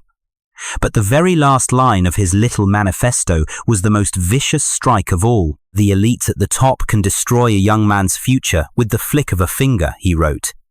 But I just have to ask, is working hard a crime? The post was perfectly engineered to trigger public outrage, and it worked flawlessly. Within minutes, the comment section completely exploded. The internet mob branded me a cold-blooded tyrant and called Eleanor a homewrecker. They even defended Violet, saying that abandoning her wedding was bad, but at least she was a responsible boss. It got so out of hand that a swarm of amateur journalists and internet influencers actually camped out at the front gates of our company. They shoved their phones into employees' faces, aggressively live-streaming the ambush. Has Arthur Blake been mentally abusing interns this whole time? What is the real truth behind Violet and Lucas's relationship? Is Helen Capital weaponizing a marital dispute for corporate gain? My phone buzzed. It was Violet. I picked up, and she sounded utterly drained, like all the life had been sucked out of her. Lucas just posted something online, she whispered. I leaned back. So, what are you going to do? Her voice spiked with anxiety. The entire internet is tearing you apart right now. I let out a dark chuckle. Let him keep talking. The line went dead silent for a few seconds. Wait, do you already have counter-evidence? She asked. I replied smoothly, yes. Then why the hell aren't you releasing it right now? She demanded. I stared at the data spiking across my screen. Dropping this right now would only prove the kid was lying, and that wasn't enough. I wanted to prove he was doing a whole lot more than lying. He was orchestrating a massive cover-up. The line went dead quiet before Violet finally spoke, her voice barely a whisper. Is this how you used to handle every crisis for me too? Yeah, I replied flatly. Her voice grew hoarse. Did I ever even ask what you had to go through to fix them? I didn't answer, but she kept going, completely breaking down. I only ever saw the end results, and I just took you for granted. I coldly closed out the monitoring tab. Violet. Now really isn't the time for a therapy session. The sharp tone stung her. Arthur I cut her right off. 10:30. Tell legal, audit and infosec we're having an emergency meeting. You need to be there too. 10:30 sharp in the main conference room. Once we gathered, Violet sat at the head of the table, completely silent. She just placed a blank notebook in front of her, finally looking like someone willing to actually pay attention to the fact. I fired up the projector and threw the first piece of evidence onto the screen. Lucas's massive viral post? Yeah, he didn't write it. A complex data map lit up the wall. The original post came from some random drama blogger. Exactly 10 minutes later, 27 different marketing accounts reposted it at the exact same second. Every single one of those accounts had taken orders from the exact same PR firm over the last 6 months. And the guy paying that firm? Richard's personal assistant. Violet's knuckles turned white as she gripped the table. It really is my uncle, she muttered. I didn't even glance her way. I just kept going. Piece of evidence number 2. The truth behind Lucas being so-called bullied. In his sob story, he claimed I had publicly humiliated him in front of the whole staff, but the unedited meeting recording painted a different picture. The genius intern had confused pre-tax profit with after-tax profit. When I pointed out his massive mistake, he actually argued back 3 separate times before finally shrugging it off, saying whatever, the numbers are close enough. I played the unedited audio for everyone. The department heads in the room grimaced as they listened to the kid's sheer incompetence. The third piece of evidence was the security camera footage from the day Violet had rushed to the office to save him. Lucas wasn't shaking in fear at all. He was chilling at his desk, sipping an iced latte, and even took a moment to fix his hair in a pocket mirror right before Violet walked in. Violet's face darkened with absolute disgust. But the fourth piece of evidence? That was the nuke. Exactly 1 hour before posting his viral sob story, Lucas was on a phone call with the assistant to the vice president of Polaris. Right after he hung up, a bunch of corporate accounts tied to the Polaris group magically started spamming Lucas's article everywhere. Catherine chimed in, perfectly on cue. Our InfoSec team managed to recover a backup of that exact phone call, the one Lucas tried to permanently delete. In it, he clearly says, if the public outrage crushes Mr. Blake, Nova won't ever dare to collect on Polaris's bad debts. Violet's head snapped up in shock. I hit play. Lucas's smug voice echoed through the room. As long as we spin this into a messy marital scandal, no one's going to be looking at your missing millions. Arthur Blake cares way too much about his reputation, and Violet cares about hers even more. They'll definitely settle this behind closed doors to save face. The entire meeting room fell into a dead, suffocating silence. Violet looked like she was going to be sick. She was finally choking down the bitter truth. Lucas was never some pitiful victim. He was a cold, calculating snake. He knew I valued my professional name. He knew I had always cleaned up his toxic messes, and he knew the Hart family was terrified of a public scandal. He bet everything that we'd just swallow the abuse and stay quiet. But this time, I wasn't swallowing a damn thing. I forwarded our brutal PR counterdraft straight to the legal team. I was scheduling it to go live at exactly 11 o'clock. Violet looked up, panicked. Wait, what exactly are we releasing? The truth, I said coldly. She hesitated. Arthur, isn't this going a little too far? Lucas is still just a kid. She choked on her own words. Why? Because every single executive in that room was staring daggers at her. A deep, shameful flush crept up her neck. I leaned forward, my voice ice cold. President Violet, he is actively trying to destroy this company. If you still want to play his savior, speak up right now. She bit her lip so hard it almost bled. Finally, she broke. Drop it. Do exactly as you said. At exactly 11 o'clock on the dot, Nova Technologies dropped the bomb on our official feeds. No emotional rants, no playing the victim, just cold, hard facts. Exhibit A. The system logs proving Lucas illegally accessed the restricted final draft of our massive financing report. Exhibit B. Back-end audit trails catching him red-handed, deleting critical bad debt warnings. Exhibit C. Digital receipts of him leaking our core pricing models to a shady external email address. Exhibit D. A massive spiderweb graphic exposing exactly how the smear campaign spread right after his secret little phone calls with Polaris executives. And finally, Exhibit E. The uncut meeting audio and the security camera footage blowing his pathetic workplace bullying fairy tale completely out of the water. To wrap it all up with a nice little bow, Nova announced that the precious intern was suspended immediately, and all our findings were being handed straight to the cops and industry regulators. It didn't even take 30 minutes for the internet to completely flip. The backlash was beautifully savage. The mob that had just been crowning Lucas a martyr started tearing him to shreds. Those paid sympathy accounts panicked and deleted their posts. The original drama blogger posted a groveling apology. Polaris Group scrambled to do damage control, putting out a weak statement claiming this was all just a rogue employee's personal crusade. But the internet wasn't buying that garbage for a second. People started asking the real questions. How the hell does a broke intern afford 27 high-end PR accounts? Oh, so Polaris just happened to owe Nova millions, and the intern just happened to delete those exact debt records, and they just happened to coordinate a massive smear campaign together. What a wild coincidence. This whole circus was just getting started.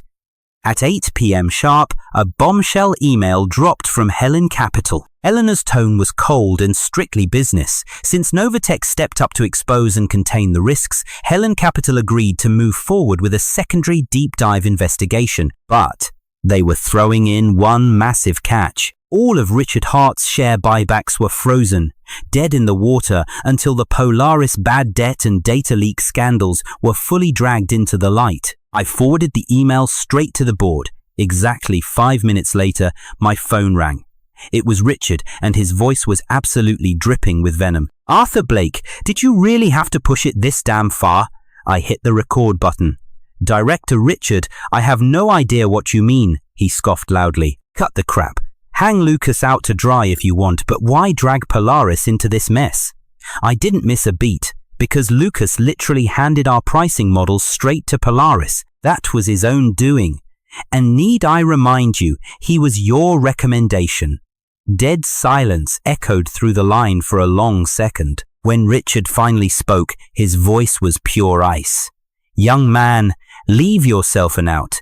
Don't forget, you and Violet are not legally divorced yet. If the Hart family actually wants to crush you, believe me, we have our ways.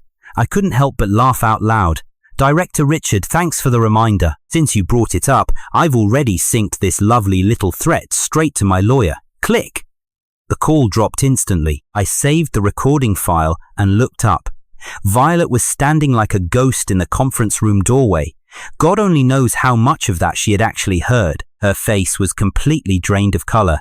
My uncle, he just threatened you. I simply shrugged. It's not exactly the first time. Her lips trembled as she whispered, he's done this before. I stared right through her. Remember that night?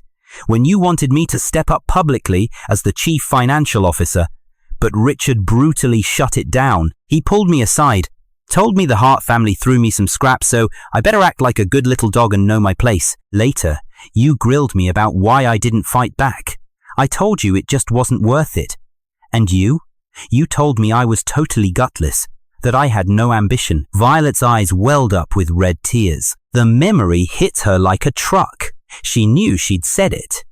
Her exact words were, Arthur Blake, why are you always such a pathetic pushover? Can't you show a single ounce of ambition? What she completely missed was that her toxic family had stomped my ambition straight into the dirt years ago, and she had stood right there watching the whole thing happen with her eyes wide shut. My thoughts were cut off by the front desk calling. Mr. Blake, Lucas just showed up. He brought a mob of reporters. He's demanding a face-to-face showdown. Lucas had certainly rolled out the red carpet for his desperate little stunt. He played the victim perfectly, dressed in a crisp white shirt, looking sickly pale, with a pathetic bandage wrapped around his wrist. Flanking him were 3 trashy internet reporters. One shoved a phone forward for a live stream, another brandished a mic, and the last one kept zooming in on his fake teary red eyes. Security couldn't hold the circus back. Lucas planted himself right in the middle of our corporate lobby, his voice shaking with Hollywood-level emotion. Mr. Blake, I know you're trying to ruin my life, but I am clearing my name right here, right now. I never betrayed this company. I'm just a lowly intern. There are so many rules I simply didn't understand. The viewer count on the live stream skyrocketed, the chat exploding with a tidal wave of toxic comments. Oh snap, a live showdown. Wait, is there a massive plot twist in the Nova scandal? Is Arthur Blake actually going to show his face? I watched this whole pathetic performance from the security feeds upstairs. Catherine leaned in. Should I call the guards to toss him out? I smirked. Nope. Let the kids stream. Violet stood next to me, her brow furrowed in disgust. What the hell is he trying to pull? I casually replied. This is a desperate rat's final stand. She looked at me worried. Are you going down there? I nodded. She blurted out, I'm coming with you. I shot her a sideways glance. No way. This is my game to play. Her face went pale, and she didn't dare argue the point. The moment I stepped into the lobby, Lucas locked eyes with me, and the cameras swiveled right to my face. Right on cue, the fake tears started pouring down his cheeks. Mr. Blake, I know you despise me, but I swear I meant no harm. Violet just took pity on me and mentored me a little bit. That's all. Why do you have to twist everything to sound so completely evil? I stopped exactly 3 meters away from him. Are you done whining yet? He completely froze. The reporter shoved the mic forward, practically frothing at the mouth. Mr. Blake, Lucas claims he was just a newbie who didn't know the ropes. Aren't you going way too far by destroying his career over a simple mistake? I stared them down. You can train someone on procedures, but secretly deleting bad debt records, you call that not knowing the ropes? The reporter stammered and pushed again. He insists he didn't leak any corporate data, he just needed it for his college thesis. What do you have to say to that? I let out a dry laugh, stealing our highly classified pricing model for a school paper. Is that what we're calling academic research these days? Lucas started to sweat. Mr. Blake, why do you keep bullying me like this? You know I grew up poor with absolutely nothing. I just wanted to make a life for myself at Nova. I nodded slowly. Is that right? I turned and looked dead into the camera lens. Since Lucas is so desperate for a public trial, let's give the people exactly what they want. I signaled Catherine to fire up the massive projector screen in the lobby. The first thing to pop up was his own resume. A glowing degree in financial management from a top-tier university, boasting 3 heavyweight internships, and wouldn't you know it, one of them was squarely in the strategic finance division of the Polaris Group. Lucas looked like he was going to throw up. I zeroed in on him. You stand there and cry that you don't understand basic procedures, yet you survived a brutal 6-month internship at Polaris. Revenue recognition, bad debt disclosures, complex financing models. Those were the exact duties listed on your past job description. The live chat went absolutely nuclear. Bro is not a rookie. Polaris again. It always goes back to freaking Polaris. Lucas instantly backpedaled. Look, it was just a basic internship. I never touched any of the core data. But I cut him right off. Page 2, I announced. It was an internal training summary he'd written during his stint at Polaris. The title? Revenue Recognition and Risk Disclosure in Financing Due Diligence. Signed, Lucas. He'd spelled it out perfectly right there in black and white. It read, unapproved prepayments must not be recognized as revenue upfront. Payments overdue by 90 days require separate disclosure. And the kicker. Core pricing models must not be leaked externally. Once I finished reading those 3 little lines, the entire hall went dead silent. The fake tears completely froze on Lucas's face. I leaned in and asked, still playing dumb? His lips drained of all color. A reporter tried to play devil's advocate. Well, this just shows he knew the theory. It doesn't exactly prove malicious intent. I shut that down instantly. Page 3, I continued.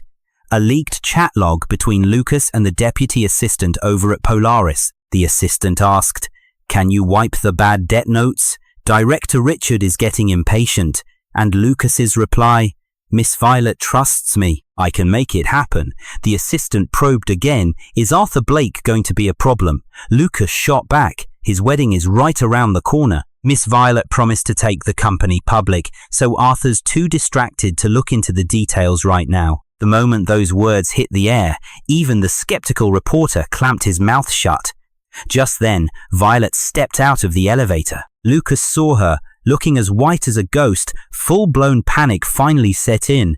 This is fake. You're totally fabricating this evidence. I didn't miss a beat. A third-party electronic data preservation platform has already certified this. The original file was pulled straight from your personal account, and the hash values are a perfect match. Feel free to request a judicial appraisal if you want. Lucas stumbled backward, cameras flashing in his face. In desperation, he turned to Violet. Miss Violet, please, say something. You know I'd never do this. Violet just stood there on the other side of the lobby, frozen. Grasping at his very last lifeline, Lucas begged. You promised you'd protect me. You told me Mr. Blake was too cold-blooded. You said I reminded you of your younger self. You can't just throw me to the wolves now. Every single camera pivoted straight to Violet. This was absolute torture for her. Every naive word she'd ever spoken to him was now being wielded by Lucas like a jagged knife, pressed right against her throat. Violet took a long, shaky breath. Lucas. I did favor you, she admitted, her voice trembling yet somehow resolute. I bended the rules because I pitied you. I hurt Arthur Blake because of my own blinding arrogance. But that does not give you the right to leak company data, to delete bad debt files, or conspire with our rivals. Lucas's pathetic facade shattered, his eyes turning purely vicious. Violet Hart, who the hell are you trying to kid? Didn't you hand me the account access? Didn't you ditch your own fiancé at the altar? Do you really think Arthur Blake will ever forgive you for that? Violet looked like she'd been slapped. I stepped right in, blocking the cameras not to play her knight in shining armor, but to keep the crosshairs on my target. Lucas, drop the diversion tactics. Today is all about you. I pulled out the kill shot, a message you sent to Richard just last night. I cast it onto the big screen. It read, Director Richard, if I'm taking the fall for this, I'm dragging everyone down with me. The stock options you promised me, and the cash Polaris wired me, I want every single cent. Right below that threat was a juicy screenshot, a wire transfer for $20,000, moving from a Polaris shell account straight to Lucas's personal bank, conveniently labeled consulting fee. The live chat went absolutely nuclear. The reporter's jaws hit the floor. This wasn't some petty office drama anymore. This was straight-up corporate espionage and bribery. Lucas stared blankly at the screen, his spirit utterly broken. Then, like a cornered rat, he made a mad dash for the door. Security tackled him instantly. Thrashing wildly, he shrieked, "Richard made me do it! He ordered me to manipulate Violet. He said Arthur Blake was a thorn in his side. Why are you only destroying me?" His frantic confession broadcasted to thousands of live viewers. A heavy, suffocating silence swept the lobby. I stared down at him. This was the exact checkmate I'd been setting up. What a traitor fears most isn't hard evidence. It's the horrific realization that they've been completely abandoned. Lucas thought his pretty tears would save him, but when that failed, he became a rabid dog, ready to bite his own master. 10 minutes later, the cops and a swarm of corporate lawyers stormed the building. Right before they cuffed him and dragged him off, Lucas shot Violet one last look. Not a shred of his fake affection remained, just pure venomous hatred. Violet stood absolutely paralyzed, looking completely hollow. I strolled over, and she whispered, brokenly, "Was I really that blind?" I didn't sugarcoat it. Yep, tears spilled over her eyelashes. I pressed on. But being blindly stupid isn't your biggest sin here. The worst part is that you constantly sacrifice everyone else just to prove you're right. She looked up, raw agony in her eyes. "You sacrificed me," I said coldly, "and not just me. You sold out the company, the employees, and your own future." She covered her mouth, stifling a gut-wrenching sob. Right on cue, my phone buzzed. It was Eleanor Winter. She only needed one sentence. "Mr. Blake, the Helen board has called for an emergency video conference at 8 tonight. The agenda? Whether or not to pull the plug on investing in Nova." I cast a final glance at Violet. The warm-up was over. The real war was just beginning. At exactly 8 o'clock that evening, the Helen Capital video conference went live. Violet claimed the head of the boardroom table, and as always, I sat on her left. Catherine from legal and the cybersecurity chief huddled in the back row. On the massive screen, Eleanor Winter and the bigwigs of Helen Capital's investment committee stared us down. The room was freezing colder than a morgue. Eleanor broke the ice. "The evidence Nova dropped today proves Lucas committed massive compliance violations," she said sharply. "But Helen Capital only cares about 3 things. 1. How did a rookie like Lucas get access to Nova's top-secret financing playbook? 2. Was Director Richard Hart just involved, or did he pull the strings? And 3. Is President Violet actually capable of keeping this company afloat?" Violet's fingers twitched. That last question was a bullet to the chest. Her absolute pride had always been her fierce leadership. She used to be this ruthless, magnetic boss who practically owned the spotlight. But now, they weren't doubting her talent, they were tearing apart her judgment. She shot me a desperate look. I didn't say a damn word. She had to face the firing squad on her own. Violet sucked in a shaky breath. Question 1. Director Richard Hart pushed to hire Lucas, and I personally greenlit his cushy internship in my office. Letting him anywhere near the financing process was my own epic failure. I completely dropped the ball on security protocols. She swallowed hard. Question 2. We've already dug up emails linking Lucas directly to Richard. We're handing it all to an independent investigator. If the director was playing dirty, we'll throw the corporate rulebook right at him. And question 3. Her voice shook, but she forced it louder. I admit it. I let personal feelings and pure arrogance blind me. For way too long, I ignored every single red flag Arthur Blake waved in my face. I blatantly played favorites with Lucas. And yes, it nearly wrecked this company's foundation. She finally looked straight at the camera, so I'll swallow my pride. I accept whatever strict management leashes Helen Capital wants to put on me, including surrendering my total control over finances and risk management, at least until this funding round is locked in. You could hear a pin drop. I glanced sideways at her. It was the first time she'd ever publicly owned up to her own mess. She didn't throw me under the bus, didn't use Lucas as a meat shield, and didn't flex her CEO title to fight back. But saying sorry doesn't magically fix a disaster. Eleanor flipped a page. "Mr. Blake, your thoughts?" Every eye snapped to me. I leaned in. My take? We take the cash, but we completely rewrite the rulebook. I held up 3 fingers. First off, Helen's investment cash drops in 2 separate installments. Installment 1 is strictly for research, development, and payroll. Not a single red cent goes toward buying back old shares. Second, Richard Hart and his cronies can kiss their share buybacks goodbye until the investigation wraps.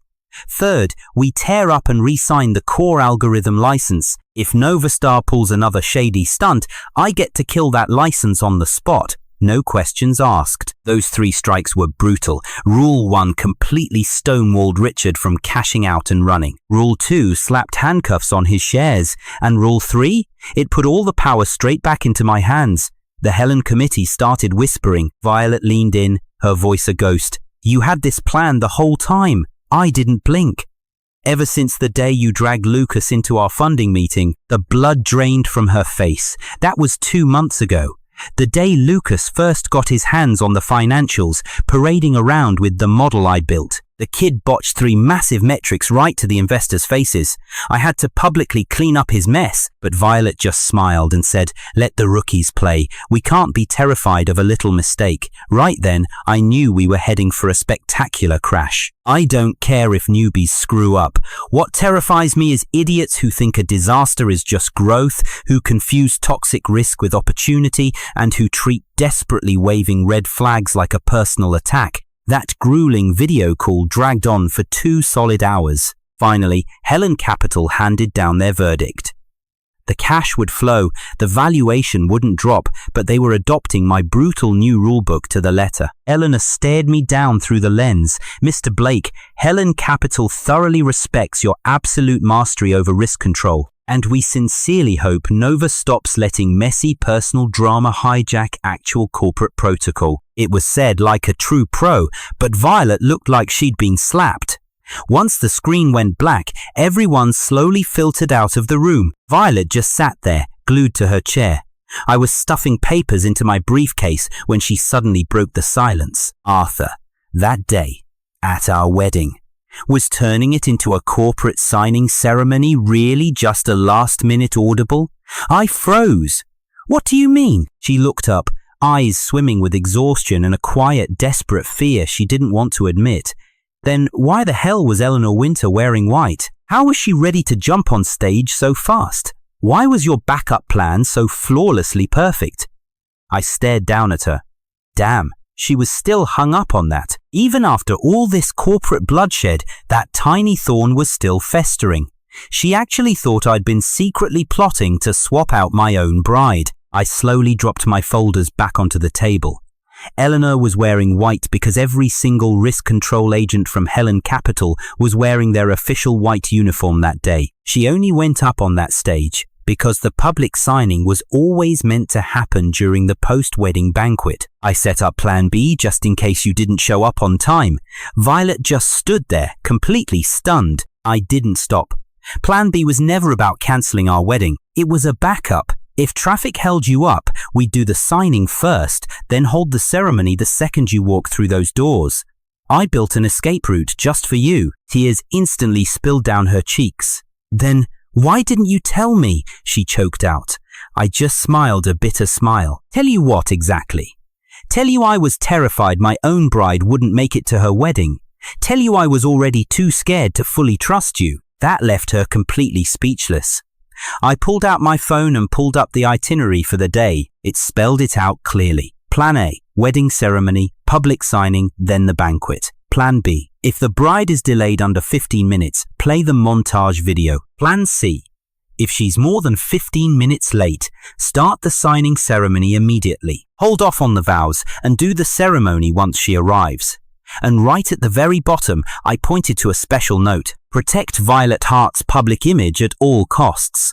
Violet slapped a hand over her mouth, muffling her heavy sobs. I calmly slipped my phone back into my pocket. But the first thing out of your mouth today wasn't an apology or an explanation. You demanded to know why Eleanor Winter was on that stage. You see, Violet, your very first instinct is always to doubt me. Her shoulders shook as she cried. I didn't say another word. Because what truly breaks a man's heart isn't one simple act of betrayal. It's realizing you built a dozen safety nets to protect them, while they only ever prepared to assume the worst of you. I turned my back, walked out of the room, and barely reached the elevators when Catherine rushed up behind me. Mr. Blake, Richard made a run for it. Where? I asked. The airport? He booked a red-eye to Singapore for tonight. I shot a glance at my watch. 10:20 p.m. The flight was scheduled for 11:45. Did we submit the evidence? I asked. Catherine nodded firmly, already sent straight to the cops and our legal team. Good, I said coldly. Then make sure he doesn't leave this country. At 10:58 p.m., Richard was intercepted right at the airport VIP lane. The charge? Suspected leaking of corporate trade secrets, requiring immediate investigation. He was kicking and screaming as they dragged him off. I am the chairman of Nova. You have absolutely no right to stop me. But nobody gave a damn. Right at that moment, an anonymous email pinged on my phone. It had an audio file attached. I tapped play and Richard and Lucas's voices echoed out. Richard scoffed. Violet is child's play. She is terrified of people calling her cold-blooded. Just play the victim and she will shield you. Lucas chimed in. But what about Arthur Blake? Richard let out an arrogant sneer. Oh, he is even easier. The pathetic fool loves Violet. If she says the word, he will swallow any insult. Click. The recording ended. I stood frozen in that quiet elevator lobby, my phone heavy in my grip. So, in their eyes, my biggest flaw wasn't a lack of money or power. It was the simple fact that I loved her. Violet had just rushed out of the boardroom and caught that agonizing final sentence. She froze in her tracks, all the color draining from her face as if someone had just rammed a blade through her chest. The very next morning, Nova held a frantic emergency board meeting. News of Richard's little airport detour had exploded.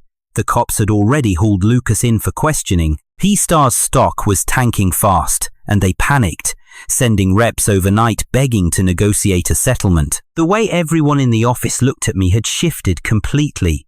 Yesterday, I was just the obedient little shadow standing behind Violet. Now? They finally realized I wasn't just working behind the scenes. I was the entire foundation holding Nova together. Inside the boardroom, Violet sat at the head of the table.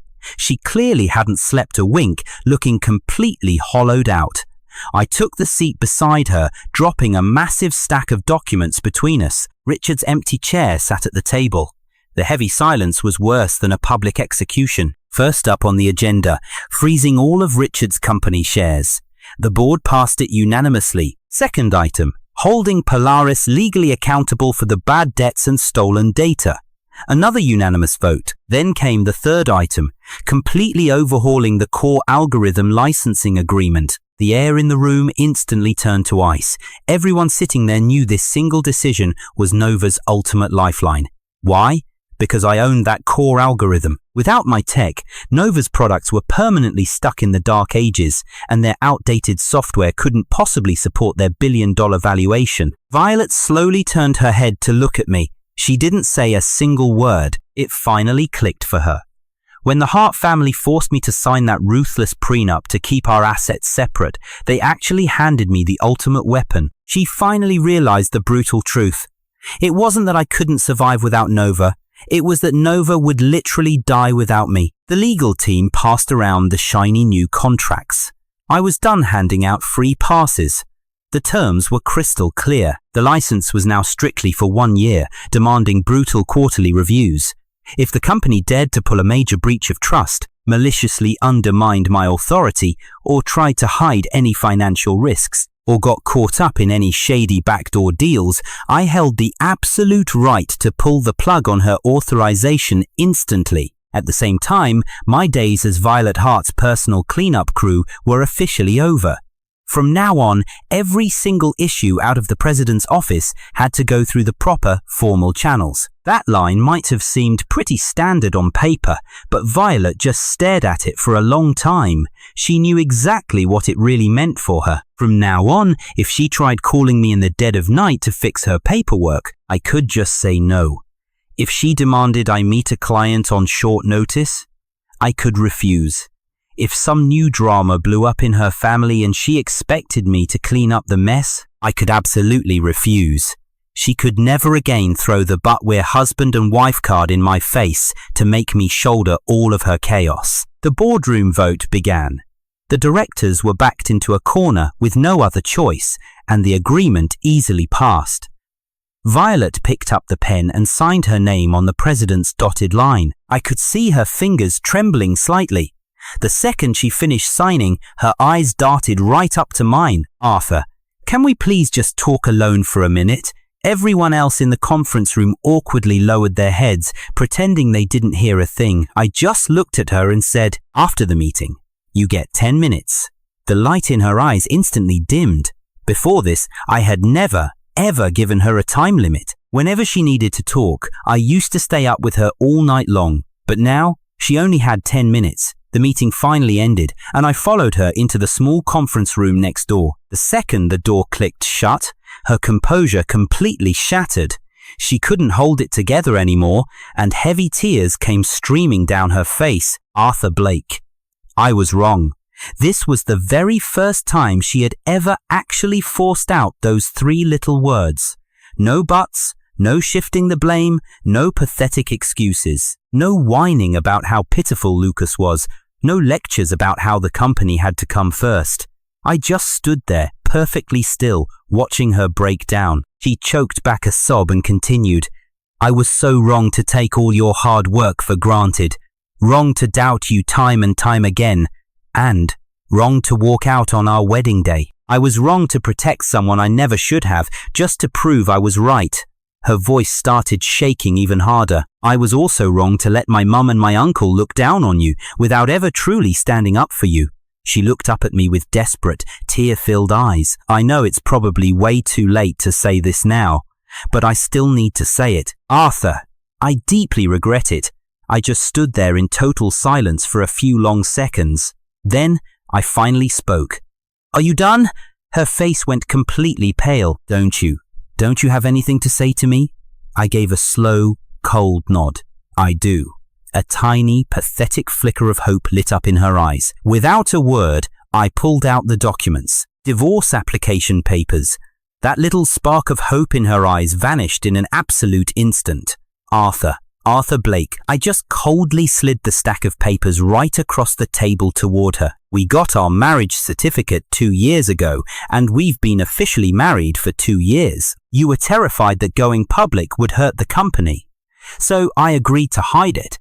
You said we had to wait on the wedding until the funding was finally stable. So I agreed to wait. You told me Lucas was young and needed the opportunities more. So I stepped back and let him have them. You said your Hart family relatives were just difficult to deal with and told me not to take their insults to heart. So I gritted my teeth and endured it. I looked her dead in the eyes. I've stepped back way too many times. So many times that all of you completely forgot I even had any boundaries to begin with." Her heavy tears started falling onto the crisp divorce papers, one by one. "But now I know. I really know how badly I messed up. Please, can you just give me one more chance?" I slowly shook my head. Her lips trembled as she whispered, "Why?" "Because I refuse to use my own pain to teach you how to be a decent human being anymore." As those heavy words dropped, she froze completely solid. "I didn't stop there. You only regret it now, and it's not because you suddenly realized you love me more. No, it's because Lucas stabbed you in the back, because Richard used you like a pawn, because Helen questioned your authority, and the board stripped away your power. You're finally standing right where I stood all those years. You finally know exactly what it feels like to hurt." He was sobbing so violently she could barely string a sentence together. "No, that's not how it is." I just looked at her with a calm, deadpan expression. "It doesn't even matter whether it is or not. The only thing that matters is that I never want to go back to you." I placed the black pen right in front of her trembling hands. "Sign it." She just stared at the pen like it was a loaded weapon. "And what if I don't?" I crossed my arms. "Then we'll just drag this through a messy legal battle." She let out a hollow, bitter smile. You've even prepared for this." I nodded coldly. "Ever since the day of the wedding, when you asked me if I was already prepared, I wanted to tell you right then, yes, I was prepared. Not to betray you, but to save myself when you inevitably abandoned me again." She dropped her head, her shoulders trembling uncontrollably. After what felt like an absolute eternity, she finally reached out, picked up the pen, and signed. I could hear the sharp tip scratching desperately across the thick paper. The The very second she finished the last stroke of her signature, it was as if every last ounce of life had been entirely drained right out of her. I quietly gathered up the signed documents. Suddenly, she reached out and grabbed my wrist tight. "Arthur Blake, are you going to be with Eleanor Winter?" I just looked down at her. Even at the bitter end, she still had the nerve to ask me something like this. I firmly ripped my hand out of her grip. "No." She sat there, completely stunned. I narrowed my eyes. "I'm not leaving you because of some other woman. I'm leaving because you just aren't worth staying for anymore." That one brutal sentence hit her way harder than any petty revenge ever could. Her face turned a deathly, sickening pale. Without another word, I turned on my heel and walked straight toward the heavy door behind me. Through her tears, she choked out one last question. On the day of our wedding, if I just hadn't left, would things have actually been different? I stopped in my tracks. In my mind, a vivid flash of that ruined banquet hall played out. The gorgeous bouquets scattered everywhere, the exact spot where we were supposed to finally exchange our rings, the heartfelt vows I had stayed up preparing, and her cold, empty seat. I didn't even bother turning around. Yes. Her violent sobbing paused for a split second. I continued, my voice ice cold. "But you left." I pushed the door wide open and finally stepped right out into the bright, blinding sunlight. Catherine was already waiting patiently for me out in the corridor. "Mr. Blake, the representatives from Polaris have just arrived." I casually adjusted my crisp suit cuffs. "All right, let's go." What followed next was going to be the absolute final reckoning. Polaris had sent their own vice president to handle this in person. The moment that corporate snake walked into the conference room, he plastered on a massive, sickeningly fake smile. "Mr. Blake, President Violet, this whole mess was just the fault of our low-level staff not knowing their proper place. Polaris is totally ready to pay up the overdue cash right now and throw in extra compensation for your trouble." I just sat there, stone-faced. The guy slid a compensation proposal across the table. 27 million in arrears, 3 million in compensation. I took one glance at it, then slammed the folder shut. Way too low. The guy's fake smile instantly froze. "Mr. Blake, come on. This already shows incredible sincerity on our end," he stammered. Without missing a beat, I slapped another document down. "Your people got their hands on Novastar's confidential pricing. You actively teamed up with Lucas to manipulate public opinion and tried to bury the massive risk of bad debt. Don't play dumb. This is not some simple overdue payment. This is a straight-up theft of trade secrets and a malicious breach of contract." The Polaris VP looked like he'd swallowed a lemon. "Mr. Blake, blowing this out of proportion isn't going to do Novastar any favors either." I just nodded slowly. "Right. That's exactly why I'm giving you two clear options. Option 1. You pay the arrears, the liquidated damages, the penalty for stealing trade secrets, and cover our public opinion losses. That's 48 million total. Plus, you issue a very public apology. Option 2. We sue you directly into the ground and expose every single one of your dirty risks to Helen Capital. You decide for yourselves which one is going to hurt your wallet more." His face twisted through 5 shades of panic. Half an hour of sweating later, Polaris totally caved and agreed to my negotiation framework. That exact same evening, Novastar received the first wire of 27 million. Helen Capital's intense supplementary due diligence checks cleared without a hitch, and that crucial first tranche of investment money finally hit our accounts. The massive company crisis was officially resolved, and you could hear a collective sigh of relief echo through the entire office. But I didn't relax, because for me, the real endgame wasn't just the company surviving. It was me finally stepping out of Violet's toxic life for good. That night, I walked back into the cold house I used to share with her. She was sitting alone in the pitch-dark living room. Our wedding rings were sitting right there on the coffee table. She looked up at me with red eyes. "You're here to get your things?" I just nodded. She stood up, her voice trembling and incredibly soft. I already packed them for you." Over by the front entrance sat 2 lonely suitcases. Inside were my clothes, my books, my documents, and the old fountain pen my dad left me. She hadn't rummaged through them at all. This was the absolute last time she ever learned to respect my boundaries. I grabbed the suitcase handles. Suddenly, her voice cracked the silence. "Arthur, I am so sorry." I paused for a split second. Message received, loud and clear.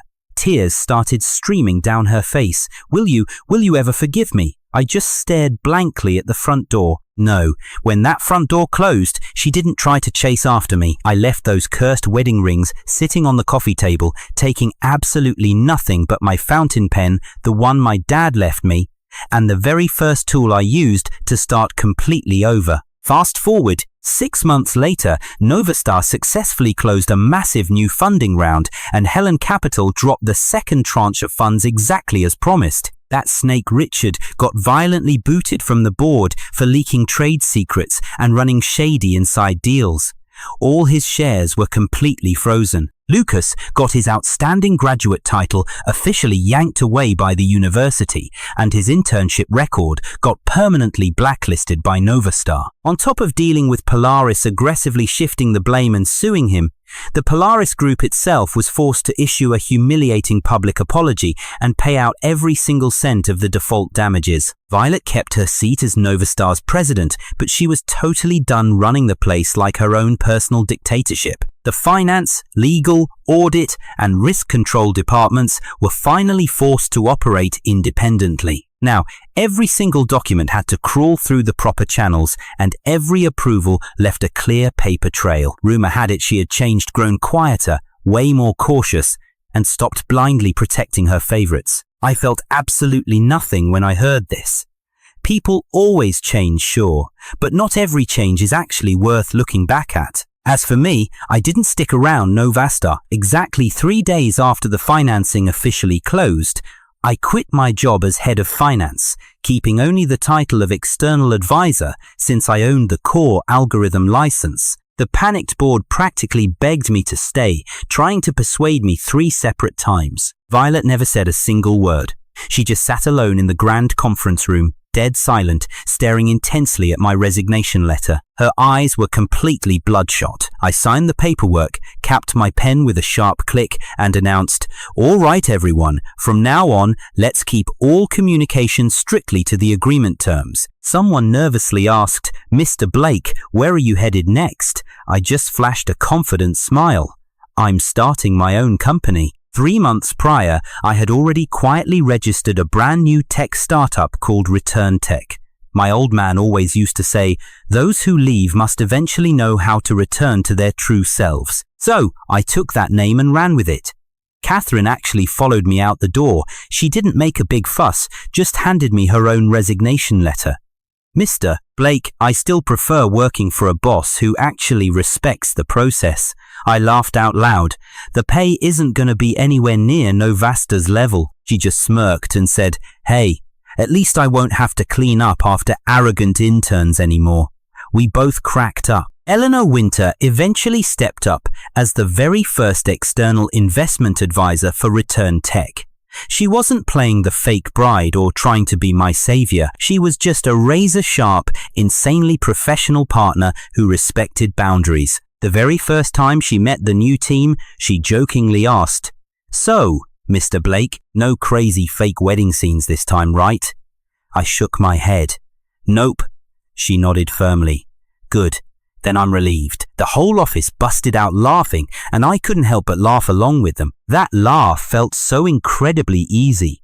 It wasn't to cover up some awkward embarrassment, and it wasn't to save anyone's pride.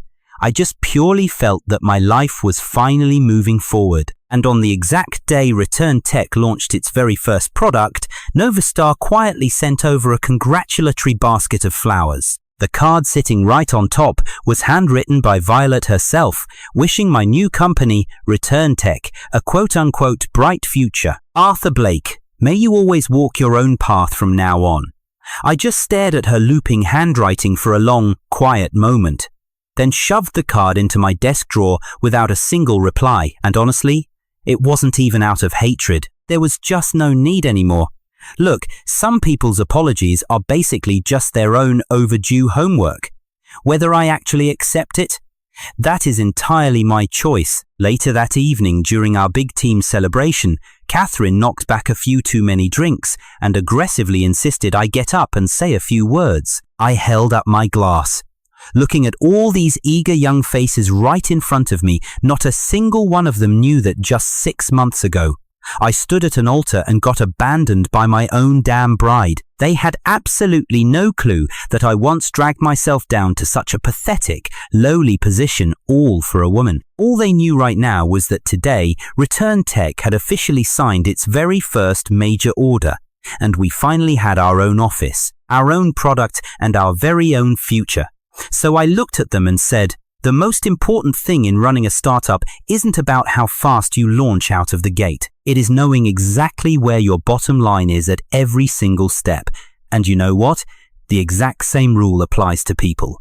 Tolerance without hard boundaries isn't some kind of deep romantic affection. It is literally handing the knife to someone else so they can stab you. The entire room went dead silent for a second and then erupted into applause. I took a slow sip of wine, just a little, keeping my head razor sharp. After the celebration banquet finally wrapped up, I walked downstairs all by myself. The freezing early winter wind hit my face, and right on cue, my phone buzzed. It was a text from Rachel. Arthur, Violet actually watched your company's press conference today. She cried for such a long time. She begged me to ask you, can you just meet her? Just this once? I stared blankly at the glowing screen, not rushing to type anything back. Directly across the empty street, my own reflection stared back at me in a dark shop window. A sharp black coat, a heavy document folder gripped tight in my hand. My eyes were dead calm. Out of nowhere, my mind flashed back to that humiliating wedding day. Violet had actually turned around and asked Rachel, I left the wedding. He didn't completely lose his mind, did he? Back then, she probably fully believed I was going to break down, that I would desperately chase after her, begging her on my knees to come back. But she had absolutely no idea. When a man truly gives up on someone, he doesn't throw a screaming fit. He quietly gathers the evidence, revises the legal procedures, and coldly signs the damn documents. He turns every single moment of silence that arrogant people look down on into a brutal, brilliant counterstrike. I looked down at my phone and simply replied, Rachel, no. Almost instantly, she fired back another message. She pleaded, she just wants to wish you happiness in person, Arthur. I quickly typed back, she already wrote it down, and right then and there, I permanently blocked her number. Not out of blinding rage, but simply because I refused to be disturbed by anyone's pathetic, belated tears ever again. By the time I finally returned to the old house, the giant locust tree in the front yard had shed every last one of its brittle leaves. I pushed the door open and flicked on the lights. The house was dead quiet. Right there on the dining table lay my late father's old fountain pen, and resting right next to it, the brand new golden contract from Return Tech. I sat down heavily, opened up the file, and boldly signed my name right on that last page. Arthur Blake. Every single stroke landing firm, steady and full of absolute purpose. In that exact quiet moment, it suddenly hit me. That absolute disaster of an unfinished wedding was nothing more than a passing rainstorm from a lifetime ago. Sure, it had been bone-chillingly cold when it first soaked me to the skin, but once I finally walked out of that storm, I realized something. Clothes eventually dry, deep wounds finally scab over, and people grow entirely new bones. Exactly 1 month later, news about Violet crossed my radar again. Not from her whining personally, but plastered all over the major industry headlines. Novatech officially completes internal governance reform. Violet Hart abruptly steps down as president, awkwardly transitioning to a mere strategic advisor on the board. Right there in the accompanying press photo, she was standing in a stiff black suit, pushed all the way to the absolute edge of the conference stage. She was no longer looking so sharp, no longer beaming with that arrogant pride. A bold reporter shoved a mic in her face and asked, how do you evaluate your former fiancé, Arthur Blake, founding Return Tech? She paused for a painfully long moment, looking down. He was always meant to stand in a much brighter place. I scoffed and immediately closed the news tab. I felt absolutely no joy and zero sorrow. Look, a belated, guilt-ridden acknowledgement doesn't magically erase the burning pain of the past, but it damn well proved one solid thing. I am definitely not the weak man who can't survive leaving the powerful Hart family. I am absolutely not the blind fool who can be endlessly manipulated by love like Richard arrogantly thought I was. And I am certainly not the pathetic stepping stone that Lucas smugly believed he could just use to climb up the ranks. I am Arthur freaking Blake. I can give my whole heart to someone, but I can also walk away completely clean after being stabbed in the back. By the very end of the year, ReturnTech officially secured its massive first round of funding. The official signing venue was booked at that exact same luxury hotel, the very same cursed place where I was forced to cancel my own wedding. Just 6 months ago, the nervous hotel manager immediately recognized me, swallowing hard before asking cautiously, "Mr. Blake, shall we use Ballroom A again?" I just stood there, staring coldly at those familiar heavy double doors. Inside that room, there were brand new floral arrangements, blinding new stage lighting, a massive new setup. No cringy wedding photos, no diamond rings, and definitely no runaway bride. Just a long mahogany table, a heavy stack of million-dollar contracts, and a fierce new team ready to fight by my side. I looked at the manager and simply said, "Yeah, use it." The manager totally froze in shock. I just let out a dark, knowing smile. The venue was never the problem. The toxic people were. Right before the big signing ceremony even kicked off, Eleanor confidently walked over to me. She was looking sharp, fully decked out in her dark blue military dress uniform today. "Feeling nervous?" she asked. I smoothly shook my head. Not even a little bit. She slowly scanned the massive banquet hall. "This place, it must be pretty damn special for you," she noted. I nodded. "Oh, it definitely is." She raised an eyebrow and asked, "Does it feel a little uncomfortable being back?" I actually thought about that for a second. No, 6 months ago, I lost a fake wedding right here. But today, I am taking my entire life back right in this very room. Eleanor gave a knowing smile and didn't pry any further. The massive spotlight suddenly flared on, and I strode confidently up onto the stage, looking down at the seated investors, my loyal team members, and our brand new partners. Catherine was sitting right there in the front row, giving me a firm, encouraging nod. I calmly picked up the cold microphone, and in that split second, a vivid memory of myself from exactly 6 months ago flashed through my mind. The exact same blinding lights, the exact same massive stage, but this time I was looking out at a completely different kind of awe in the gazes from the roaring crowd. The only difference? Back then, I was backed into a corner, fighting for my life. Today, I am the one pulling the strings. I looked down and flipped open the contract. Right before my pen hit the paper, my phone buzzed. A text popped up from an unknown number. "Arthur, I passed by the hotel today and saw your name. Congratulations, and I am so sorry." There was no name attached, but I knew exactly who sent it.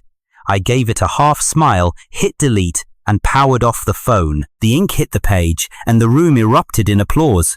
I looked up at the sea of faces watching me. This time, there were no vultures waiting for me to crash and burn. They were all here to watch me conquer. Right after the ceremony, a reporter shoved a mic in my face and asked, "Mr. Blake, word on the street is that ReturnTech is your epic revenge arc after leaving Nova. Do you agree?" I pretended to think for a second. Nope, the reporter froze, probably expecting a supervillain monologue. I leaned in and said, "The revenge was just a fun little warm-up. ReturnTech is not about rubbing their noses in their massive mistakes. It is about proving I can build an empire from absolute scratch without leaning on the backstabbers who threw me away." The entire room went dead silent. Then the cheering exploded, louder than before. Later that night, I drove back to my old quiet house. The wind had a bitter chill, stripping the yard's locust tree down to its bare skeletal branches. But honestly, I knew my spring was just around the corner. I tossed the shiny new contract onto my study desk and pushed the window wide open. Miles away, the sprawling city lights were practically glowing just for me. For the first time, my mind did not drift back to that ruined wedding. The image of Violet standing at the hotel entrance, crying in her white dress, was completely wiped from my memory. That chapter was dead and buried. The traitors had paid the ultimate price in blood and tears.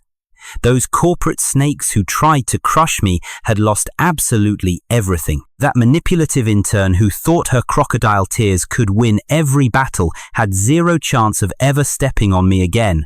And the woman who treated my absolute loyalty like a pathetic weakness, I guess the joke was finally on her. It was not that I was physically incapable of leaving her. I just chose to stay. Well, not anymore. I slammed the window shut, kicked back in my chair, and cracked open the next big thing. The project plan sat right on the first page. A bold headline caught my eye: all collaborations first. Clearly define the absolute boundaries. I grabbed my dad's trusty fountain pen and scribbled a quick rule right beneath it. Apply the exact same boundaries to your personal life. The warm desk lamp illuminated the paper, making my handwriting crystal clear. From this second forward, I was no longer someone's husband, no longer a stepping stone, and definitely no longer anyone's pathetic backup plan. I was the undisputed main character of my own damn story. I stepped forward into the spotlight without a single apology, and I never looked back.